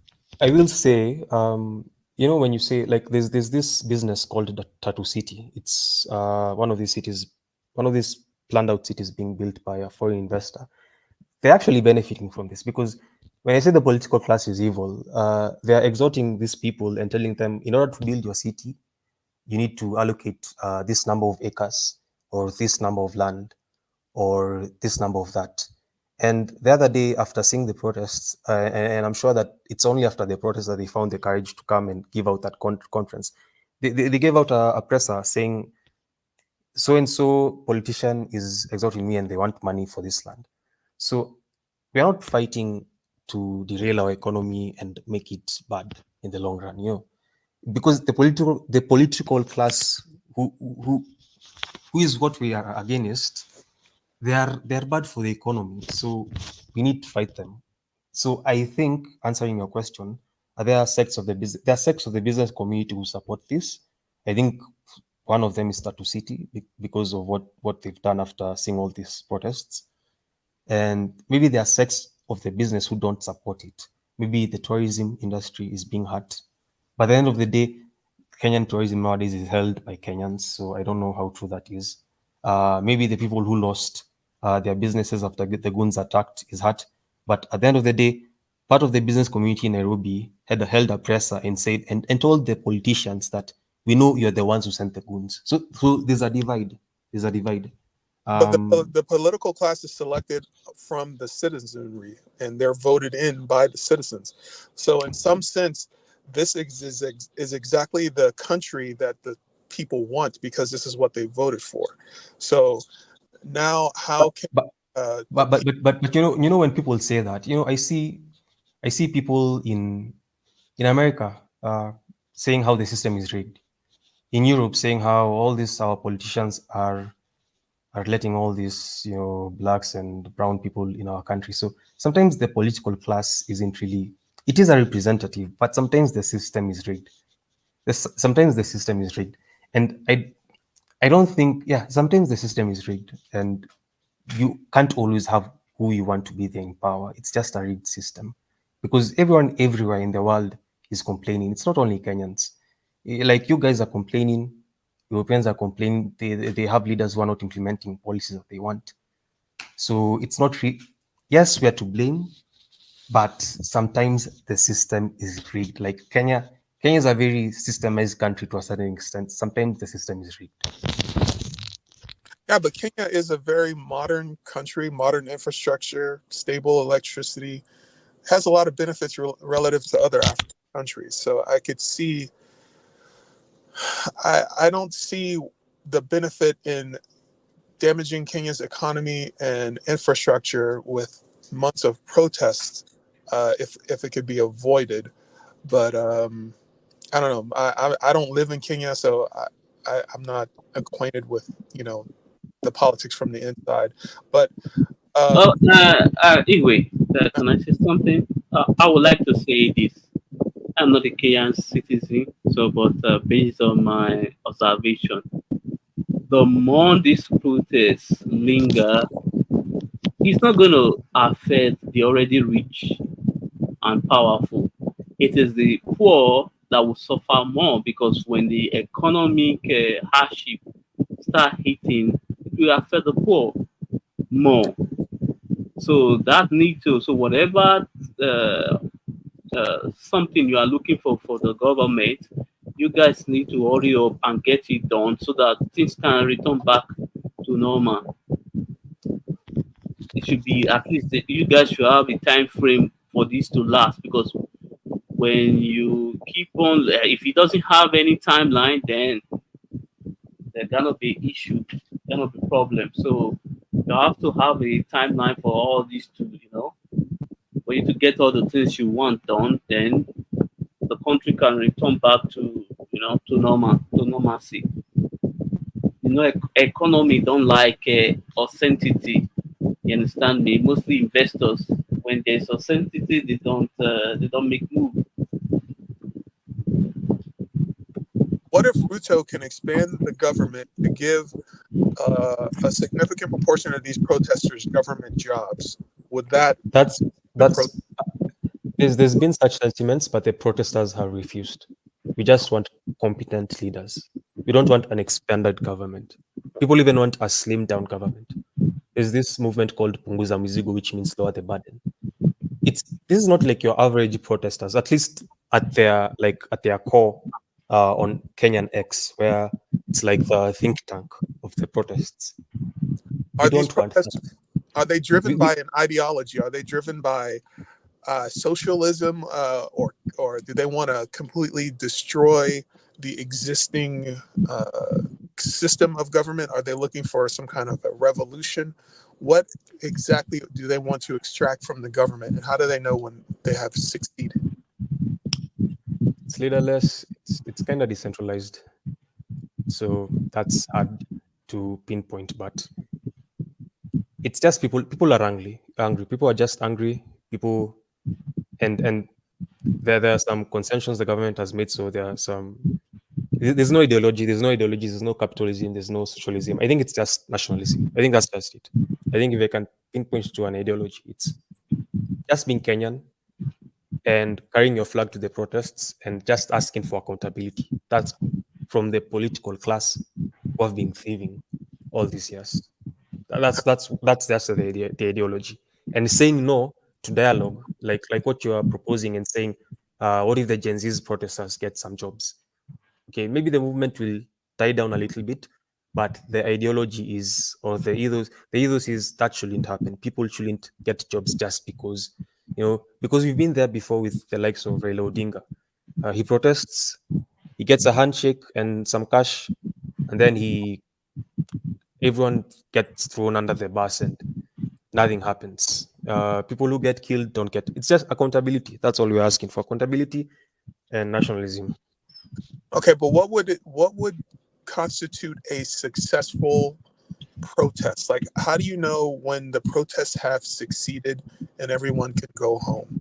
What has to happen? What does the government have to give to the people in order for them to say yes? Okay, we're happy. We will go home now. Like, what is that criteria? When Ruto leaves office, So that's the only thing. Ruto has to go. Ruto has to go, whether it's today or Then 2027. you say this is the thing. Let me see. That's why sometimes movements they always end up failing because they will start first and everyone will agree with them. When you become overboard, it pisses off every other, even including your allies. That's why I said earlier on this platform that you need to have a timeline for all these things because it cannot linger forever. If you are a smart person, that's how it should be. You have to have a timeline, things you want and things you can compromise on. These things are No, very important. because he's already making concessions. He That's what I'm withdrew the saying. finance bill. He withdrew the finance bill. We pushed harder. He dissolved the government. We pushed harder. Let me ask you. Let's say He's firing these police officers. I So we agree. continue pushing until we can't push anymore. That's the strategy. Okay, let me ask you. Let's say he resigned. Then who should replace him? Whoever the people will deem fit. No, who is it? That means currently now you don't know the person. People have an idea. People have an idea. People have an idea. Like who? Okiya Omtata. I've said Okiya Omtata. Is it a current? Is he a current serving? He's a senator. He's a senator. He's a senator. How long have he been in the system? I think last year. I think last year he joined politics last year. Or joined government last year, but he's been very active in the legal sphere, just pushing for doing cases and stuff that help the common personally. Excuse me, this IMF debt will not be discharged if Ruto is removed. The debt will remain. So the same pressure to pay back the debt is Be there. So how does removing Ruto affect the debt that Kenya is on the hook for? You're still on the hook for the debt, no matter who's in charge. So what do you plan to do about the debt? Is a question. Pay it off just with someone else, because Ruto isn't paying it off. And the thing with this protest, when you say taxes have to be paid, we understand that, but the last finance bill was worse. Was just as bad as this one, and it underperformed in collecting taxes. So clearly, there's a problem.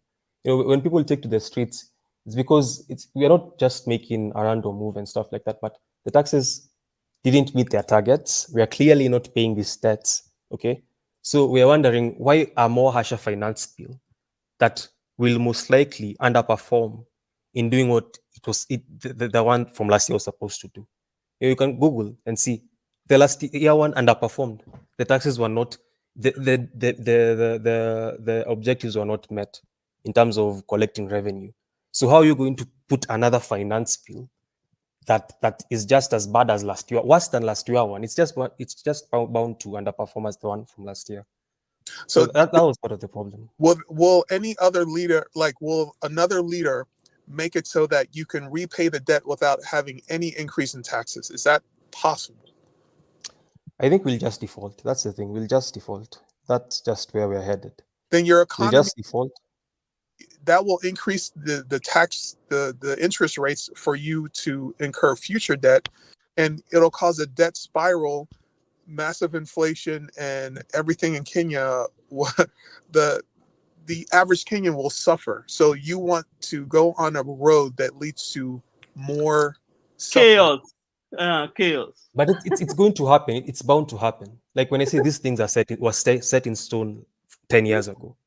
10 years ago, they binged on loans. They stashed them abroad. Okay.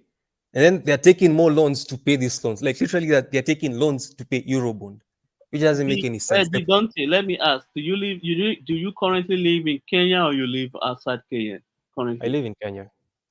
Okay. Most of this, I know it's not my country, but most of the solution you are seeking, they are not workable. You understand me? Yeah. Okay, let me. Okay, hold on. For example, okay, let me just say my solutions. Hold on. You know why I said it's not workable? Let me explain to you. Okay, for example, let me say my solutions. Hold on. The senator you said you need, that you want to replace, you want him to replace Ruto. It will not be possible. You know why? He's not in line. He's not in the position to become president. Because when Ruto resigned, the vice president will take over as president. And then elections will be held. Yes, it will be held till their tenure expire. No. No, there will. Do you know the Kenyan Constitution? Do you know the Kenyan Constitution? Do Kenyan Constitution allow for an emergency?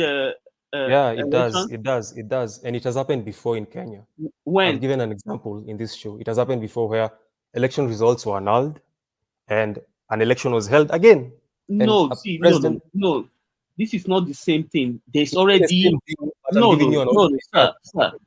It is already the party, the ruling party already in power. So if you remove Ruto, the vice president will take over. Then they will prepare for the next election. They are not going to call emergency. Do you know the Kenyan Constitution, man? But what you see, that's why I'm trying to explain to you. You said the election there was issued and they call for rerun. That is a different case. You understand me? That is a different entire case. I'm giving you an example where they call for rerun. I'm giving you an example where elections have been held after an incumbent. I'm giving you a similar example. Okay, I'm giving you a similar example where elections have been held within a short period of time and they've been successful. This can happen. You are getting this all wrong. For example, when a party win an election, they are to rule for either 4 years or 5 years. You understand me? In that period, if there is going to be a removal of the president, like an impeachment, it's either the vice president take over, or if they impeach the vice president, the speaker of the house will take over. But That's Dante, how it is. let me ask you a question That's real not They how will quick. it not is in call for new Kenya. election That's not how it is in immediately. Kenya. Uh-huh. Dante, do you think that there is a political solution for Kenya? Meaning, Some of you don't even understand how system work. but what I mean is this: do you think that your problems will be solved based on who you have as your president, or do you think that the problem, the core, Everything I'm just hearing, I just wishful thinking. Go do, ahead. do you need isn't your solution that you need an economic solution, a solution that expands the Kenyan economy and rising tide lifts all boats kind of solution where everybody can benefit economically? Or do you think that all you need is a different president and everybody's going to live in a utopia? Well, why do you think that any other president other than Ruto is going to deliver you this utopia? Because Ruto is incompetent, and what happens when your employee is underperforming? You get rid of him. Okay, and when it's there has to be a change. There has to be a change, and part of the problem is the political class. But how confident are you that this change will actually deliver the economic change that you are seeking? That you want Because it's happened in the past where Kenya had a change of president, and we saw the benefits during the Kibaki era. Okay, and to my Nigerian brother, as in, a re-election can be instigated. It can. When you say I don't know what I'm saying, it can. We can go back to IBC, and they can do a re-election if Ruto is impeached. So Excuse me. and will that solve the problem? Is what you're asking? Yeah, well, It will solve. It will solve part of the problem. It will solve part of the problem. Okay, because what happens then if this new leader is elected and you experience the same problem? Then what will be the outcome of a new leader increasing taxes that pressure the average Kenyan citizen with increased taxes and inflation? What is your how do you win in that scenario? Then I don't think that will happen. And the reason I say this is because I just feel this is a very pivotal movement in Kenya, similar to the one in the 90s, where we won't be going back to our problems if we are able to remove Ruto. And when I say remove Ruto, Ruto must go is going to happen this year or 2027. Well, like him, if he survives it to 2027 or right now, but he needs to go eventually. Okay, because he's not competent. When you guys, because all I'm hearing is Ruto should stay. Ruto should stay. Like, should a person so incompetent stay? It makes no sense to have such a incompetent leader who's stealing to stay. It makes no sense. Has there ever been a Kenyan president who didn't steal? Which one of your presidents didn't steal? None of our presidents didn't steal. All of them steal, man. All of them are thieves. That's what I mean. So how are you confident that the next president won't also steal is my question. Okay, hold on. Igor, please ask the most important question. Has he been indicted for corruption or criminality? He's immune to that as president. Then why if he has not been indicted? See, a president can be indicted but not prosecuted when he's in power. You understand me? Because it's covered by immunity. Yes, he can still be indicted. Okay, I get that. So since he's not indicted, let's not. This is what we normally do in Africa. We just accuse people without proof or evidence. We need to discuss like an adult and mature people. See, without an indictment, then you cannot accuse him of corruption or stealing. Except that means you are just assuming. That's an assumption. So you're saying that the Kenyan president, okay, it's not an assumption. He has been charged for that before when he was vice president. So okay, when he was vice president. Yeah, when he was vice president. Okay, good. What he's about scandals? So I'm basing it off his past. Okay. Um, Okay. What about he Uru? might be using proxies now for all we care, but this is something that What about Uhuru? Was Uhuru, Uhuru corrupt? he was also corrupt as well. Okay. Yeah. But Kenyan re-elections can be held. He can be impeached. The vice president assumes office and re-elections be held. It's a provision in the constitution. The Kenyan constitution is very progressive, so I don't think it's something that can't be done. And the Kenyan judiciary is also very progressive and semi-independent. So I think this is something that can happen. And will it solve our problems? No, but at least the political class will have gone home. Sometimes we just need to do a fuck you to the political class so they can behave next time, No, so see, they can't let me, steal next okay. time. See, this And way and you another put thing, another let thing I'm this, forgetting. Okay, this let, way let, you let me have talk it. on this. Let me talk on this. Yeah. Another thing we are pressing the president to do is things like reduce the government wage bill. Like if you are servicing all this debt, why is it that all this money is going to all these expenses of members of parliament, all of these renovations, all of these expenses? So what we are also advocating for is not just Ruto must go, the political class must behave. They should reduce their expenses. Why are we always renovating State House? Millions of dollars always renovating State House while certain budgetary programs are cut to pay Da- loans. You get where I'm Da- going? So, Dante, but we're not on the streets only for Dante, for let for. me let me explain to you. As a Kenyan, one Mhm. thing you need to learn how the system work.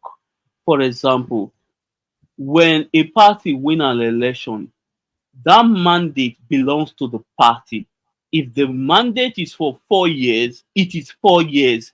Even if that particular flag bearer is removed, the party will nominate somebody else to take over until that 4 years run out before election. You cannot rerun, you cannot call for another election immediately. It doesn't work like that. Are you a lawyer? Are you a lawyer? No, that's how it is everywhere. Because Okay. So, mandate mostly belongs to the party that won the election.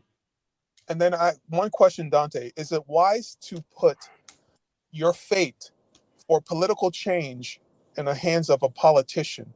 You're betting that a new politician will deliver you a political change, but the history of Kenya tells me that that is not the case. The Thank next you. politician will do exactly what the current politician is doing. This is the same way everywhere around the world.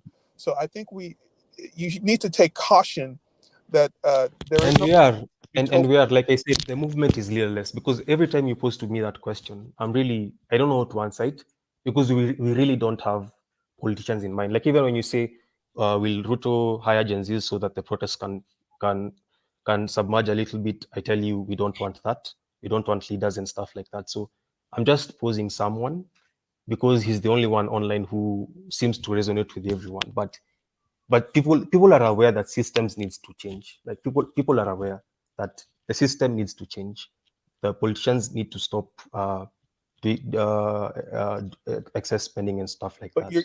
you say the system needs to change, but you have no idea what specific change needs to be made. It's like Thank you. Like what we I have said that all these expenses and corruption loopholes need to be sealed.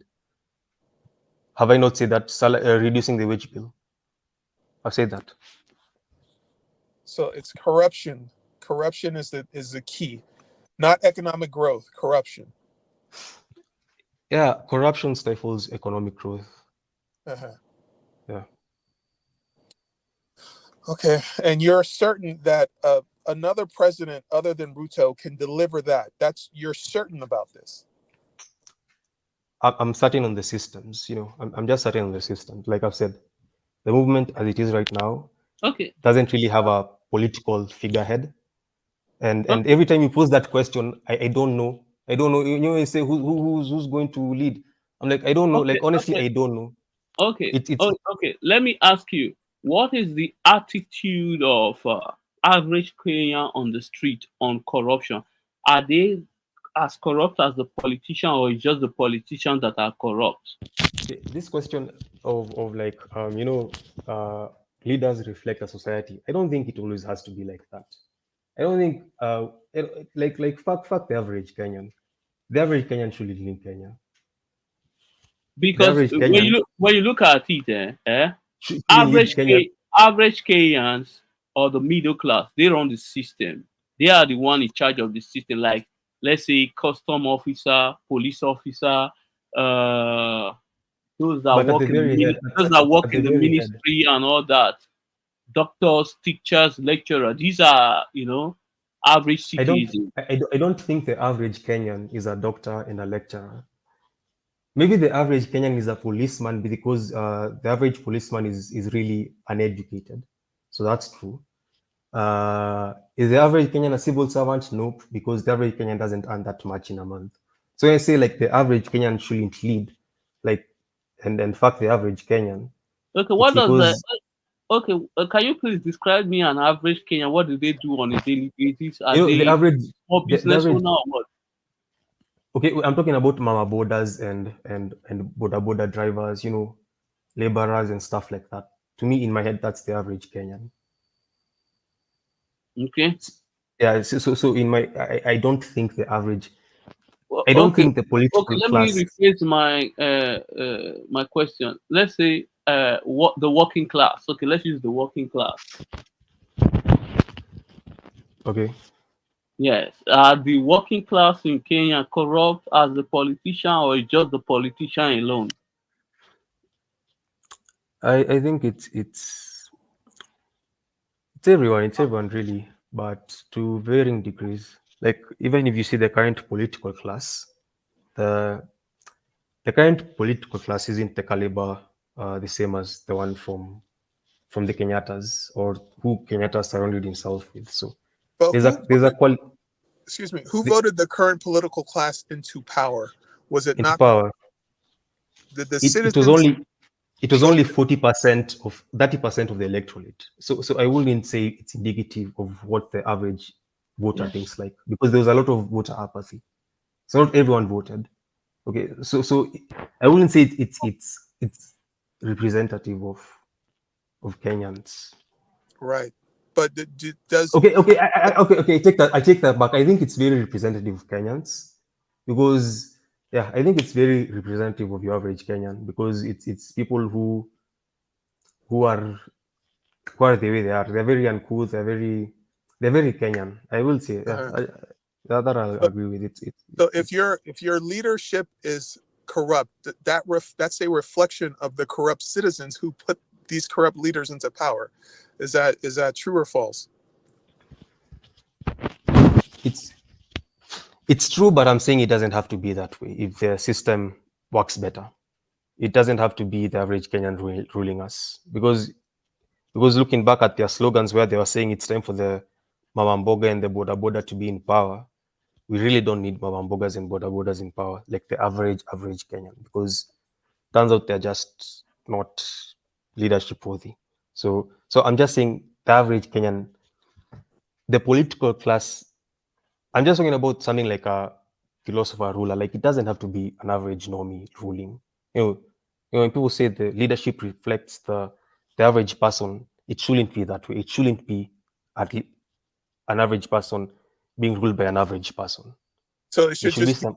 only the elite should vote. Only wealthy business interests and educated people should vote. Not even Not should vote. Should protest. rule. Should rule. Should rule. Should rule. Uh-huh. Okay. Yeah, should be in certain like in the civil service. Should be saturated by those type of people. Yeah, that's how I think things should be But because the average person is not suited for those jobs. isn't there also a tribal dimension to this anti-Ruto sentiment? Does he not?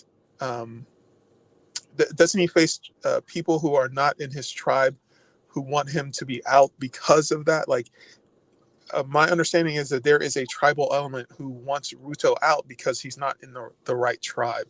Do you experience that, or is that anything that you've heard? That's not the sentiment. because even people in Ruto's backyard don't want him. As it stands right now, the protests are also big in places like Nandi County. But like I've said before earlier in the stream, that politicians are trying to introduce this angle that where this is a tribal fight because that's easier to work with. Like I said, the movement is tribeless and all of that and leaderless and doesn't really have like a core. It has a core ethos, but it's not really there. It's very spontaneous. People just hold protests when they feel like, the Nandis want to protest, they protest that day. The teachers want to protest, the doctors want to protest. It's very spontaneous. It's very spontaneous. So it doesn't have that angle, and that's making it harder for the political class to deal with it from such an angle. No wonder they're introducing a tribal angle to it by spreading propaganda that, or telling Kalenjins that, the Kikuyus want you out. Yeah, but it's not like that. It hasn't started out like that. But honestly, I see it getting there. Maybe a year from now, who knows? When there's some sort of apathy, but it's not there yet.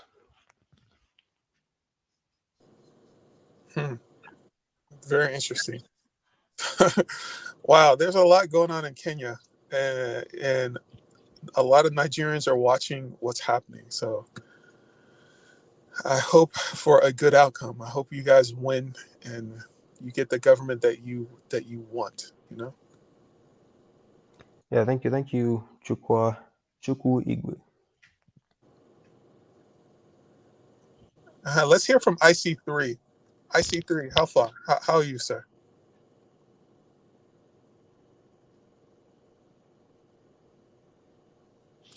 Yo, guys, thanks for Mike, the platform. can you hear me? Can you hear me?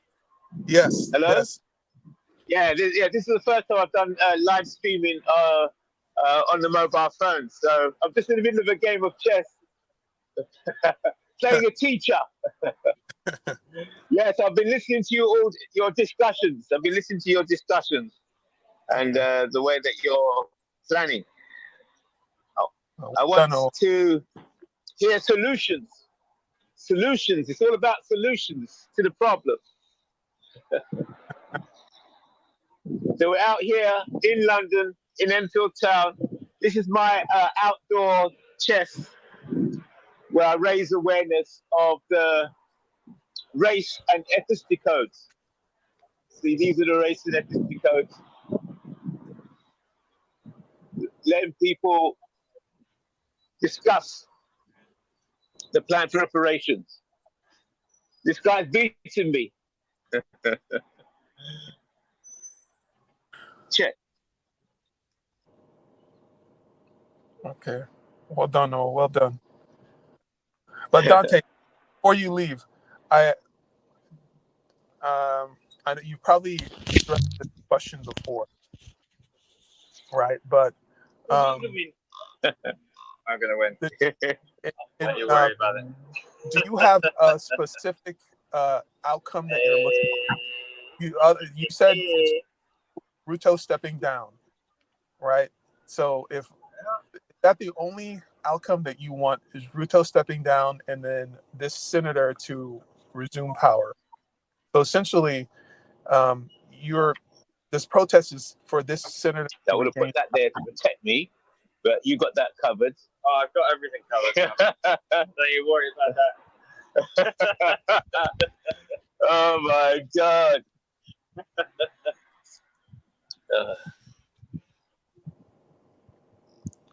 Igwe. Go ahead. You were talking about. I didn't hear your question to then because IC3 talked and. Okay. No, the specific outcome you're looking for is Ruto to be ousted, and then this senator, for I don't know which one, to resume power of Kenya. Is that what the basic outcome of the protests? That's a good outcome in your view? I think the best outcome is a complete overhaul of the political class, where there's just a complete overhaul of the current political class. That's just, and that includes Ruto. So whether it happens today, if Ruto goes today, or 2027 during the elections, that will be a good outcome. But I will say personally, I want the movement to be co-opted by nationalist Kenyans. That's what I would like. Nationalist Kenyans who are cosmopolitan in their outlook and very, very, very, very cosmopolitan, very different in how they think. You know, not thinking like the old people. That's the best outcome. That the movement gets co-opted by nationalist Kenyans who are patriotic. They love this country. They want the best for it. Yeah, and So, Ruto goes home. so is there a tension between nationalism and globalism? Do you feel that Ruto is a globalist who wants too much intervention from the West, and you prefer a nationalist Kenya that just focuses on Kenya only? Is that a fair assessment? Like, do you want? Yes. I think Ruto is panders too much to the white overlords, IMF, World Bank. I know we have loans to pay, but he just panders too much to them, and everyone really, to the UAE Arabs. He's really viable. He has a price tag, and he doesn't care about the country as much.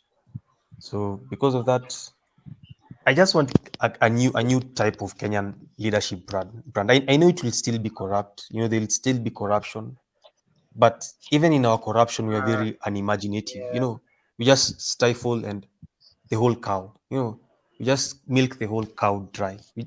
And when they steal money, they just build apartments. You know, apartments and more apartments and more unplanned urban areas because of these apartments and facilities. They are just very unimaginative. I just Your want. volume is low. I don't know. You hear me now? I hear. Yeah. Yeah. Go Yeah. ahead. Okay, I'm saying I just want a political class, a new political class that is more imaginative, more nationalist, because we really don't have people who have Kenya's heart at heart in this political class. So I just want a new political class. And like I was saying, there's going to be corruption, but even in our corruption, we're just very, you know, at least in USA they have unaccounted for money in Pentagon, which they're doing like reverse tech and stuff like that. But in Kenya, it's very unimaginative. The political class is very You play unimaginative and chess? very, Okay, very, I think he's gonna beat me. yeah, very, very unimaginative. They Yeah. just steal Streaming money to build YouTube. apartments. Yeah. But does Kenya Streaming have a role my to play in a globalized world and in a global economy? What is the role of Kenya in a globalized world? Or are you saying that there is no role for Kenya in globalization? Like, you don't see a way for Kenya to benefit from globalization, or you would just prefer Kenya just to focus on what's going on inside its borders and not really interact with anything outside of its borders? I think in order to have a better cohesive a global outlook, we need a serious political class, you know, because when these people come and set up companies like Samsung, the only thing a Kenyan politician thinks is they're going to extort money, and the company will have to pay them millions of dollars so they can set up the company, instead of thinking on things like reverse tech and stuff like that. Like, how do we get these people to set up the company so we can set up such companies years after? It's a very, so I think first of all we need to sort ourselves out before we can conquer the world. And Well, yes. in conquering the world, I think we are a very good gateway into East Africa. I think we can be the connection between like East Africa and the world and Asia. I hope Iran makes a comeback and stuff like that. So Does that not all depend on foreign direct investment and from investment from business interests outside of Kenya? Well, wouldn't investment in Kenya by companies outside of Kenya improve the Kenyan economy? It seems like this is what Ruto is trying to make happen. But I read a report and I actually think it's down. Foreign direct investment has been down this past year, so I don't think it's working. You know, with Ruto, he might say that he's working, but the reality is he's not working. And I even think the economic numbers are being cooked up, to be honest, because the last finance bill underperformed and like I've said, foreign direct investment has gone down. So he's always out of the country, but he can't bring us good deals. You know. Okay. Yeah, so I don't think he's working really well in that sector. He's not working really well in that sector. Okay, Prestige. What are your thoughts on? What are my thoughts on? You gotta move. You gotta move. X is reputation nation is too loud and I can't listen to you. I can listen. I see three. Is it possible? I see three. Can you mute up? We're getting a lot of background noise.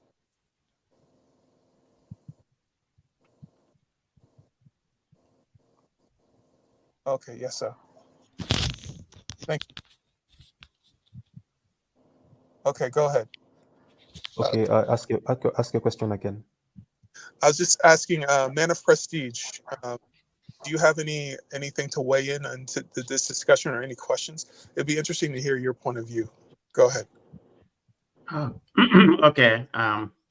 Thank you very much. I was here earlier, so I left. I think I did ask Dante a lot of questions, reference to what's going on. We had a conversation, Dante, if you recollect, we had a conversation almost an hour, So I've asked you most of the question I needed to ask. But I needed to, I wanted to come back. But let me ask this question. Because, you have everything you have been demanding right now. At least two of them has been met. But if you keep on demanding, about the IMF and not to borrow money, you're not defeating the purpose because you have to depend on foreign investment. That's one. And you have to depend on borrowing money. Borrowing money is not bad. I look at the chart. Kenya ranked number 5 among the African countries in terms of borrowing money from IMF. Egypt is number 1, and my country is right there, but they're at the bottom compared to Kenya. Kenya is number 3 or number 4. But it's what you utilize the money for. That should have been the angle you should be agitating for, not necessarily stopping. This is just strictly my own opinion. I'm not an expert in an economist, but I'm looking at it. Even at the country where I am, we probably borrow the most money. We're in debt to China, but everything is working good. Can you all look at it from that angle?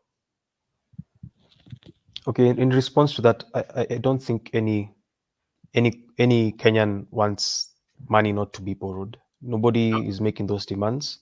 Okay. Nobody is protesting and saying that we need the government to stop borrowing money. I think maybe some of us are angry at the fact that Ruto came in and said he is not going to borrow money, our taxes are going to be enough, but he's always borrowing money. So that has us confused, because he's always saying that. But I don't think anyone is saying that no one's supposed to borrow money. No one has made those. People are just angry at the political class. And I get you guys, because even me, sometimes I feel that this might turn out to be a rant, like just a public rant of angry youths complaining. They're just complaining. They need to shut up. They're just complaining. They need to go home. I get it can turn out like one of the like Occupy Wall Street. It just becomes a public rant. But that's not what we are agitating for. Not borrowing money. Okay. Yeah. Yeah, go ahead. I just want to join. But I had a question. So, like for instance, I'm invested in America's future, the American economy. My accounts are in American banks, so I need America to do well and to prosper, just for my own personal benefit. Now, does that same sentiment exist for Kenyans? Do Kenyans feel like they need Kenya to prosper and to grow economically to benefit themselves? Do people experience that, they need Kenya to succeed in order for themselves to benefit as individuals? Do you experience that? Like, is that how you feel about? Yes. And one of the things in this protest, Ruto and his promises. Ruto has been on a rampage saying how he's going to send Kenyans abroad. And one thing the youths have come out and saying is we don't want to grow up abroad. We don't want our demographic dividend to be spent like that, to be sent away as workers abroad. We want to stay at home and develop our country. There's a very strong sentiment with young Kenyans right now around that issue of why is Ruto always saying he's looking for jobs abroad, to send us abroad, to take us abroad where we want to stay in this country and develop our country and not go to Saudi or Germany doing some odd jobs. Uh-huh. Because Ruto's government, like that's one of his main agendas, and it makes us angry. It makes us really angry as the youth. Like that's one thing on Kenyan X people who are really angry at that. Yeah, so that sentiment exists. That anger is completely understandable, and I understand exactly what you're talking about. But what does this continued political instability? How does this affect the value of the currency you have in Kenyan banks and in your retirement account and in the stock market? How does this political instability affect your financial stake? Does this benefit you financially to have this continue?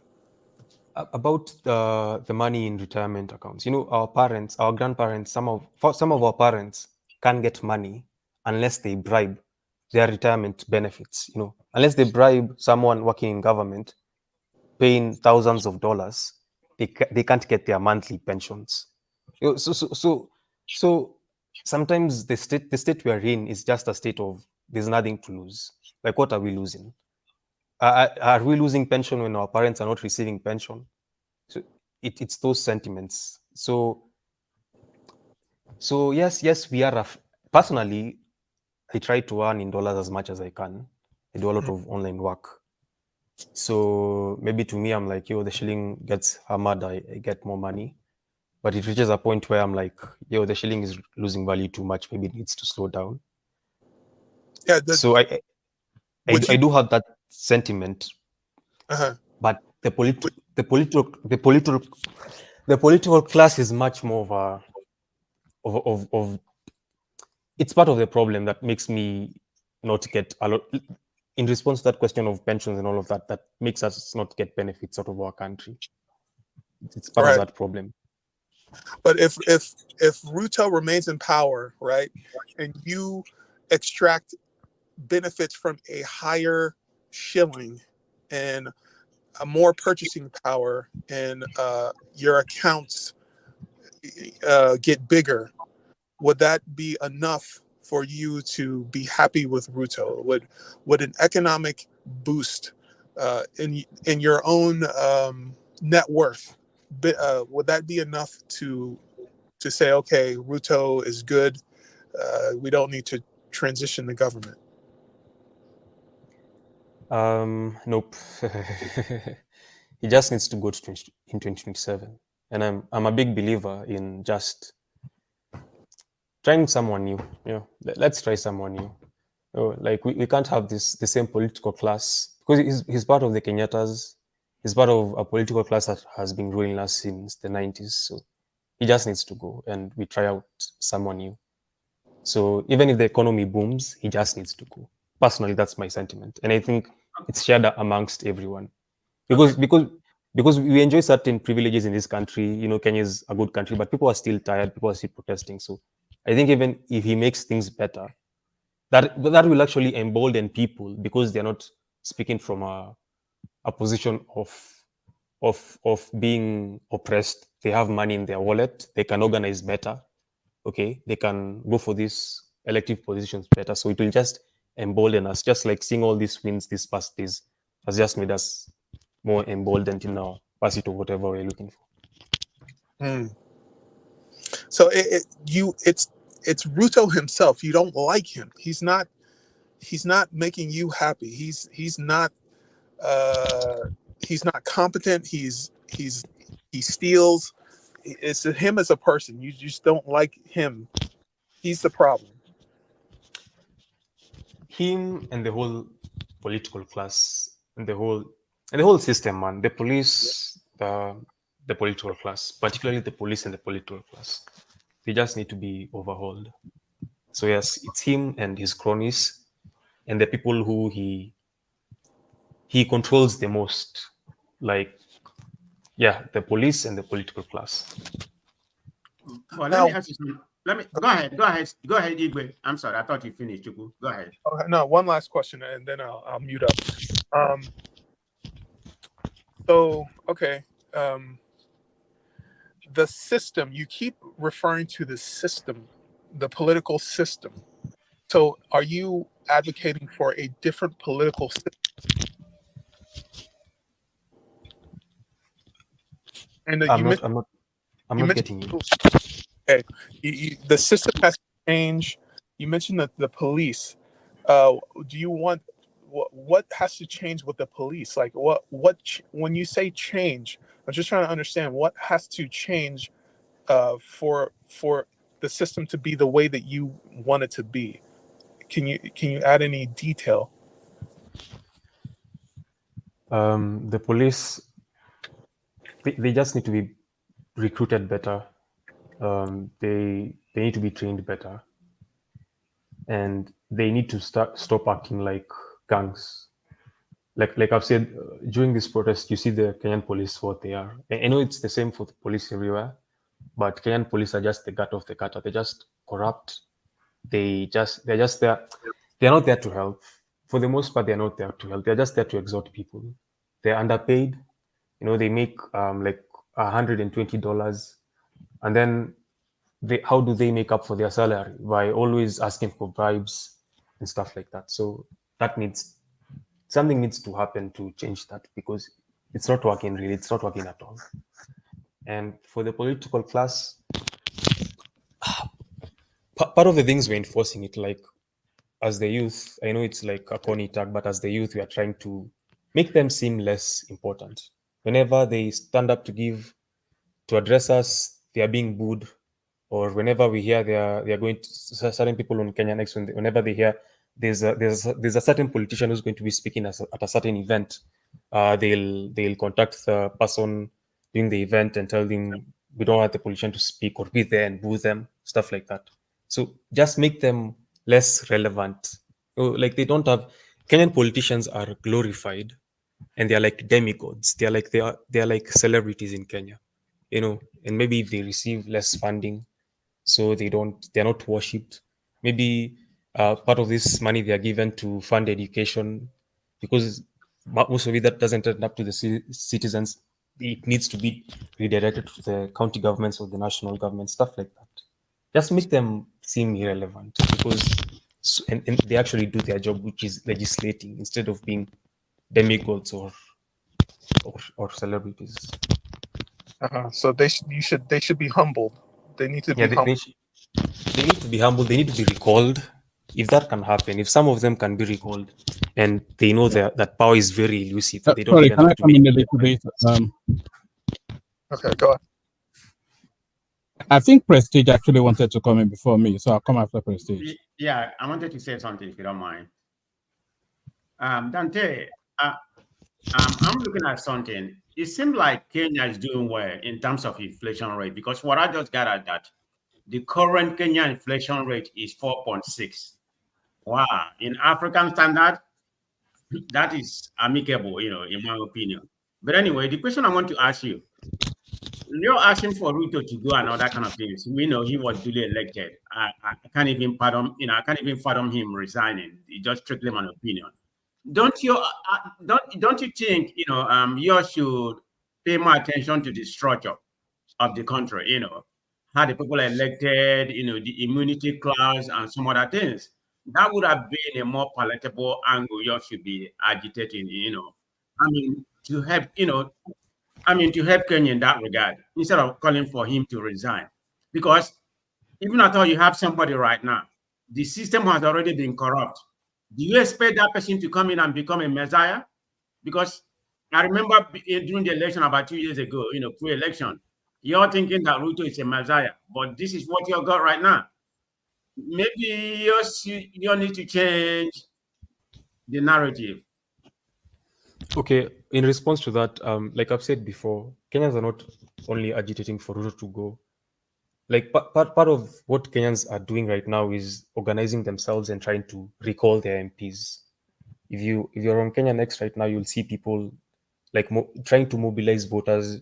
People are having spaces where people are being educated on how to recall your MPs, when you should start collecting the signatures. Should it be before the end of 2 years or after the end of 2 years? What happens when you don't do that right? Other cases that have happened before where that didn't happen right, and how people weren't able to recall the MPs last time well. So people aren't just focusing their anger on the president and want the president to go, but they're focusing their anger on politicians as a whole, and they want the whole political class to just go, to just go. So yes, I agree with you that Ruto shouldn't just be the center of where we are pointing our anger towards, and that's not what we are doing. We are really pointing our anger towards everyone. Like we stormed parliament, or the people who stormed parliament. They didn't storm. State House is harder to storm because it's more protected. But they stormed parliament and made those MPs flee because the MPs were part of the problem primarily because of how they voted. Yeah. And another thing, even though our inflation rate is low, sometimes when you taste freedom and stability and you see it being taken away, and having taxes that are going to make life harder, sometimes when you taste freedom, it's really hard to let it go away. So as much as it seems like that's a paradox, like, what are you talking about? How are you fighting for deep freedom when instigating instability? Like it's part of the plan. It's part of the plan. In order for inflation rate to be lower, there needs to be some kind of political instability so that these politicians actually work for us. Yeah. Thank you.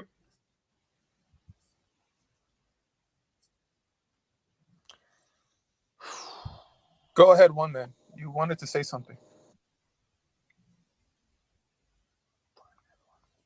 I thought there was a guy with something to say about reparation. I thought he wanted to say something. I don't know if he's gone.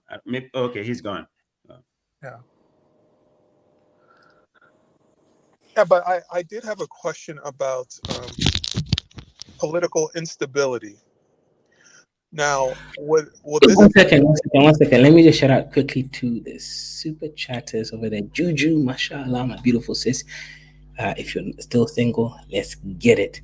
I appreciate the $5 super chat again, Juju again, mashallah, man. I'm gonna definitely have to ram that, Black American for $5 again, mashallah, I don't know, slavery. Shout out to you again, Juju again, another $20 super chat, mashallah, slavery, man. You are the best.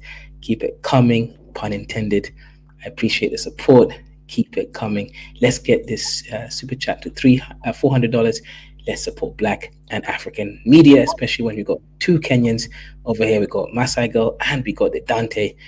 Let's get Kaizo rich. And remember, every dollar that comes into this channel goes to the Kenyan economy. You are helping Kenya fix this euro-dollar problem. This money goes to Kenyan Central Bank and helps the Kenyans pay back their debt, and also helps me get fat and flourishing. Yeah, salute to Juju. Shout out. So Dante, you don't have any fears about political instability, like you don't mind risking future political instability on removing Ruto. You think this will make the political class more stable and less what's the word? Less corrupt? Do you think removing Ruto will improve corruption and stability? I just want to be clear. I think removing Ruto and his cronies, because like I said, Kenyans are calling for, like, if it's possible, if there's a constitutional provision for parliament to be dissolved, Kenyans are also calling for that. Ruto shouldn't stop at the cabinet. He should also go ahead and dissolve parliament if that is possible by law. I think yes. I think it won't. I think people are overblowing this. I'm afraid if the politicians start instigating tribal warfare, and there are psyops to phrase this as a tribal movement of Ruto being a Kalenjin removed by Kikuyus succeed. That is where political instability will come from. Like I've said, like, these politicians are thugs in power, sending goons, directing the police not to intervene on the goons. So that political instability comes from the political class, and it scares me. That scares me. What they can do to ban this country in order to preserve themselves. That scares me. But on the side of the protests, they've been mostly peaceful. Even today, there was a protest. The largest superhighway, the busiest superhighway in Nairobi. People protested on it. It was closed for like an hour. Nothing happened. You know, like yes, the economy kind of stalled for a little bit, but it was very peaceful. Compare that to when military and some of these really armed policemen were released in Githurai. That's instability. Like I'm not where I am right now. I'm not listening to gunshots, and scared shit that they might start crossing on into neighborhoods and eventually get to mine. That's not scaring me. What scares me what scares me is the political class and like their tools, not the people protesting. The people have been very peaceful. They've not taken a tribal angle. They are not butchering each other. It's when the politicians try to preserve their power or show their power to scare the people into submission. That's what scares me. Yeah. So yeah, Now, it might happen. does Gen Z have the stamina to continue this protest indefinitely, or will they eventually be distracted by other concerns? Like how much longer of this instability does Kenya have to look forward to? I don't think it's instability. I don't think it's instability. The only thing maybe I'm concerned about is how the loans will be paid out. I will say that I'm concerned about right now. But I don't think people protesting and being on the streets is instability. Business is going on as usual. Do you see any Again, counter protests? Is there any pushback against the anti-Ruto protesters, or is it just on one? no. People. I would liken this to maybe national sentiment on things in the past, like BBI, which was very unpopular. So people are actually most people are encouraging Gen Zs. Even me personally, I was afraid that in the beginning I was afraid this was going to turn out to be like a public rant, and people will be tired and be like, oh, these kids are just complaining. But when we see the president making concessions and saying, okay, I'll dissolve the cabinet, I'll not sign the finance bill, people are happy. You don't think people eventually become exhausted of the protesting and want to see it come to an end? No. As it is right now, I don't think. Especially. Sorry. Let me finish this. Especially, there's always something coming up and making people more angry. The government is always making us angry. Literally, they denied that there were any extrajudicial killings and gaslighting us and stuff like that. And the other day, there's a viral video that's showing bodies on bodies in a certain quarry near a certain police station in Nairobi. That's making people angry, and I think that video will spur protests this week, and hopefully the momentum holds by things like recalls, like recalling our MP, collecting signatures for recalling our MP. If that can keep the momentum going for like a year, that can help. Dante, hold on, just hold on. Dante, there's a sense of deja vu. What is going on in Kenya? We had NSAS in Nigeria, as I'm sure you know, very, very similar to what's going on in Kenya now. Just a spontaneous outburst from the young population to say enough is enough. So they were protesting against police brutality. That was what sparked it off. And then so they pushed hard and they caught the government off guard. And I think you are catching your government off guard as well. So they caught the government off guard and they had the government on the back foot. And they pushed and pushed and they pushed to the point that the government considered that there was going to be police reforms. So there was police reforms, but because the youth thought they had momentum, they continued to push. So they continued to push, and then they continued to increase the demands, end bad governance, etc., etc. So when they pushed to that point, then the government had to react. They rolled. I think you know the narrative. So Do you feel you have now pushed the? Do you think you've pushed it as far as you should push it? And do you think the government has considered as much as they can? And do you think any further push may result in what we saw in Nigeria? Yes, I think it will result in more pushes, but Kenyans are not.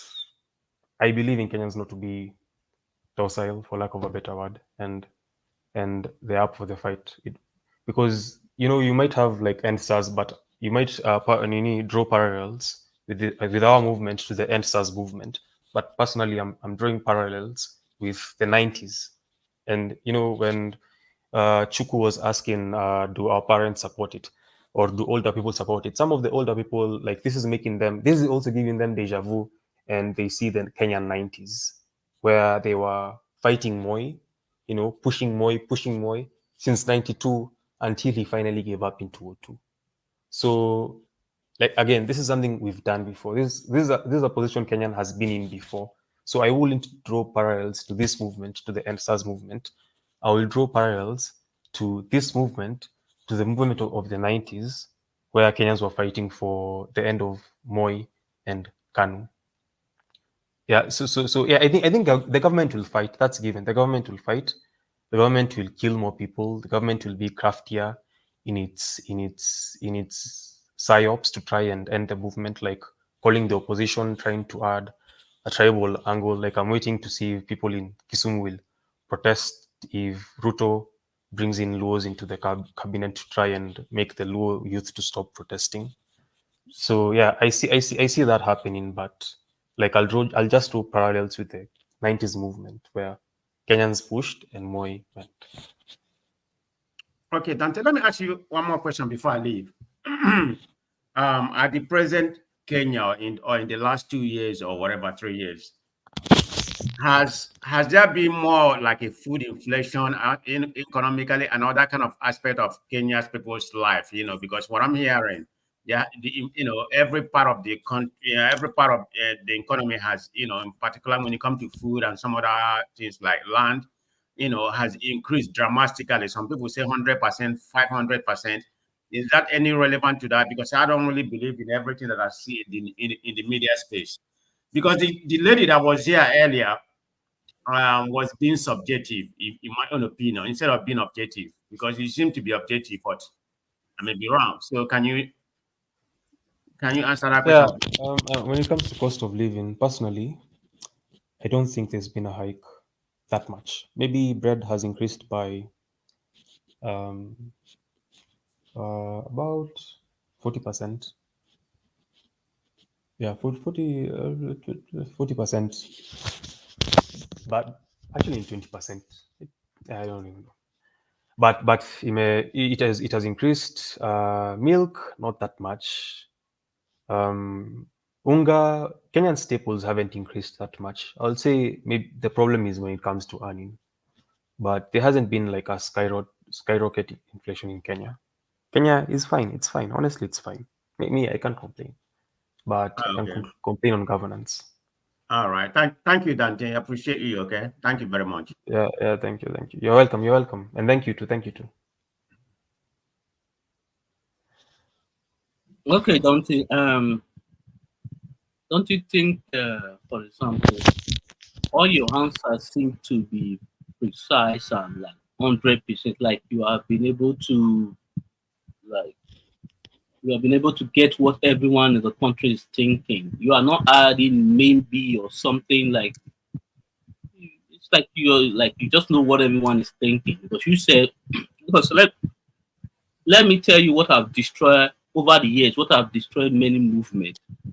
For example, the Black Lives Matter in the United States, the reason why that movement was derailed is that they didn't have a plan on what they actually want, when and what they are going to compromise on, and also when to stop the protest, because we cannot protest forever. So the goodwill they actually garner at first, as we speak now, you cannot even mention the word Black Lives Matter in the street of the US. Everyone will get angry at you.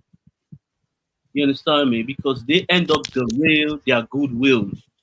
Same thing happened in Nigeria in the NSAS Malta. They took like focus on what you want, get what you want, then start the protest.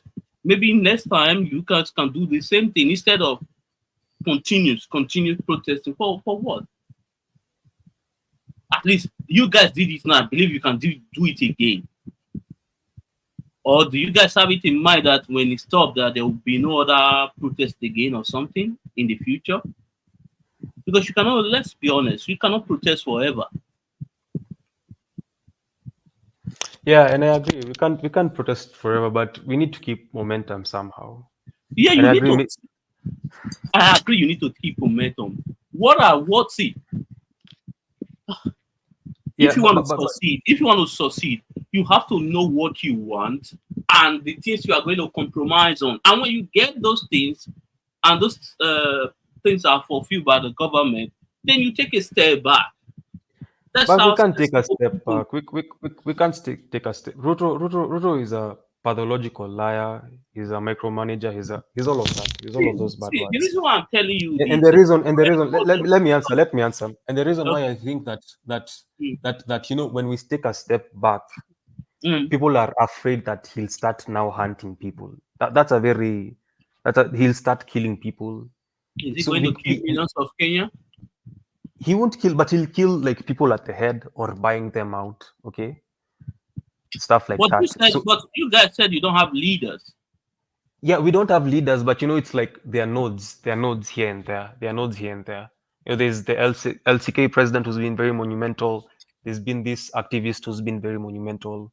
They're like major nodes who control the network more than other nodes. If you guys don't have objective and when to stop, I'm sorry to say it's going to be a failed movement. It's just a fact.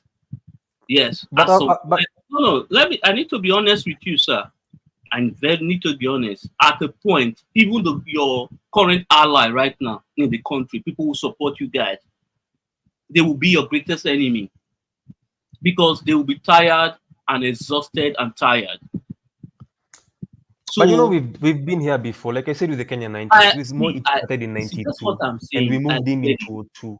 See, one thing you need to understand, as this current protest, do you know there are still a majority of people who are not in support of the protest who are in the country? You know that? Not really. Or is it everybody in the country that is just supporting the protest? Yes, I will say the majority of people support the protest. That's not true. That's not.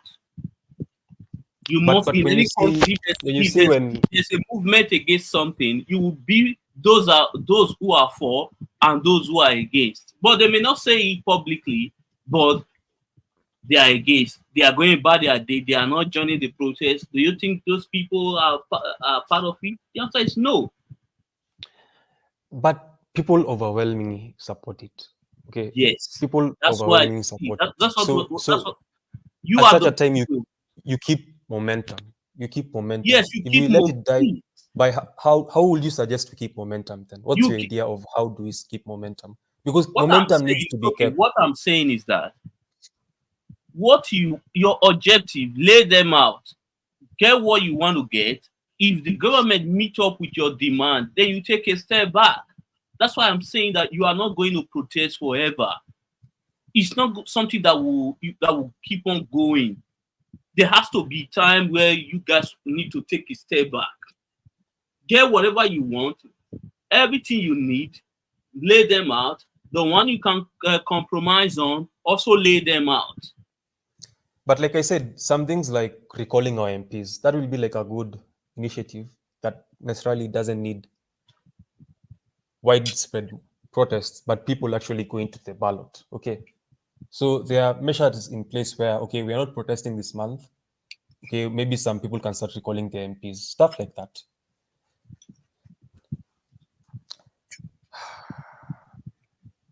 You're Nigerian?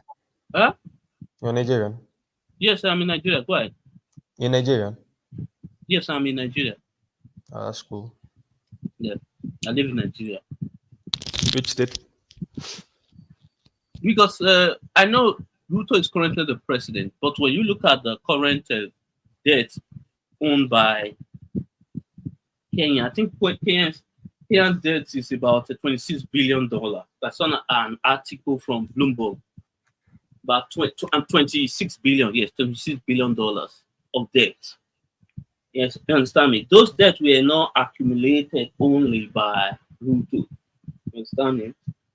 These are debts. And no matter what you guys do, maybe you change all the politicians, that debt will still be paid. You understand me? It's not going to disappear.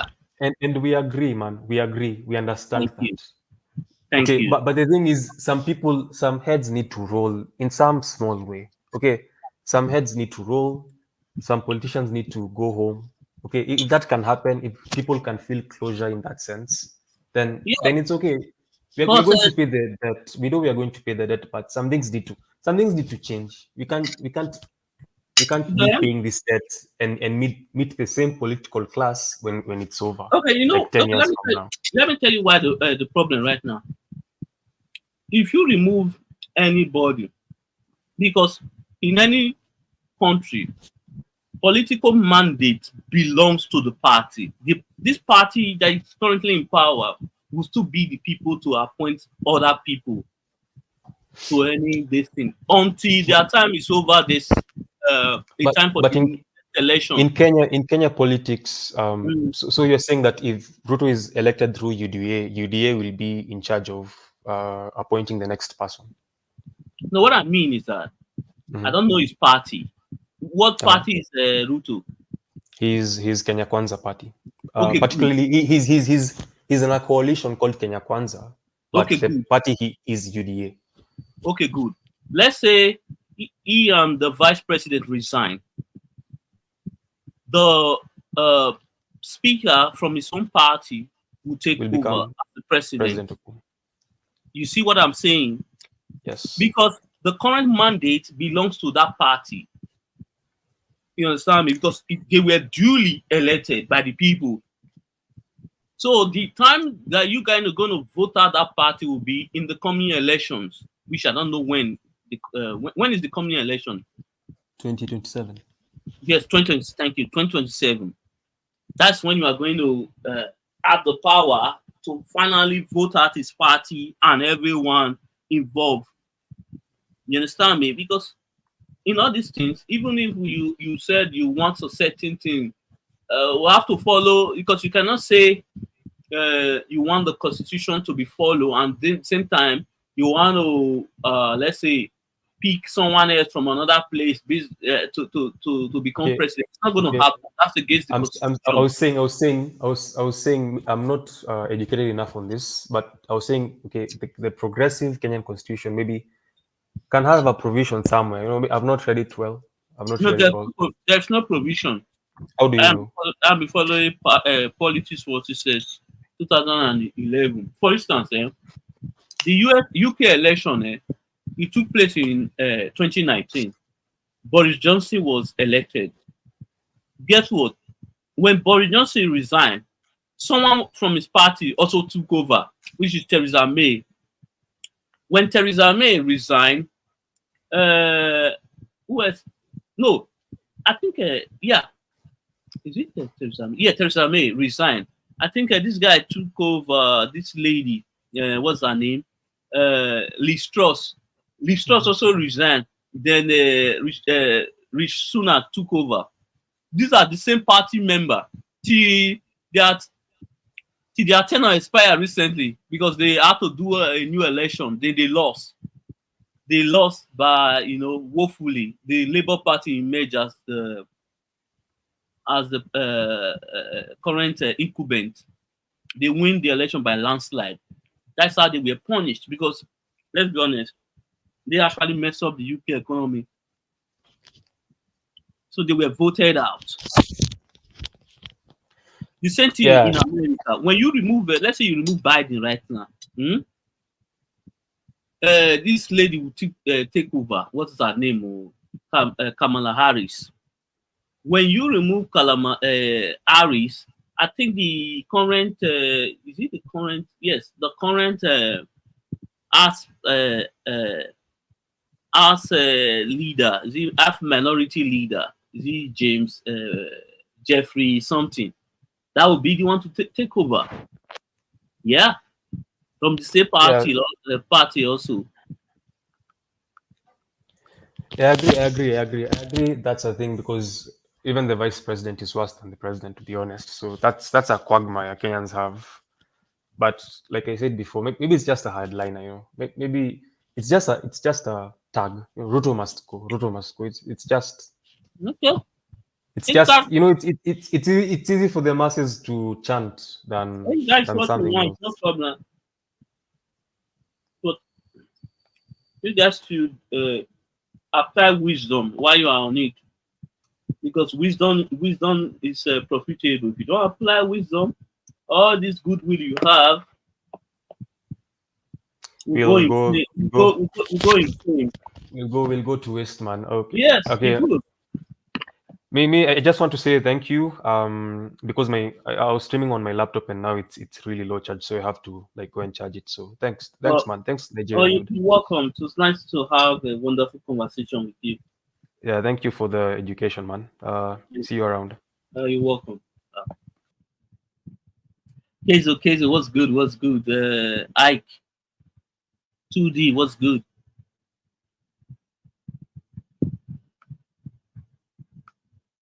I think the show has finally come to an end.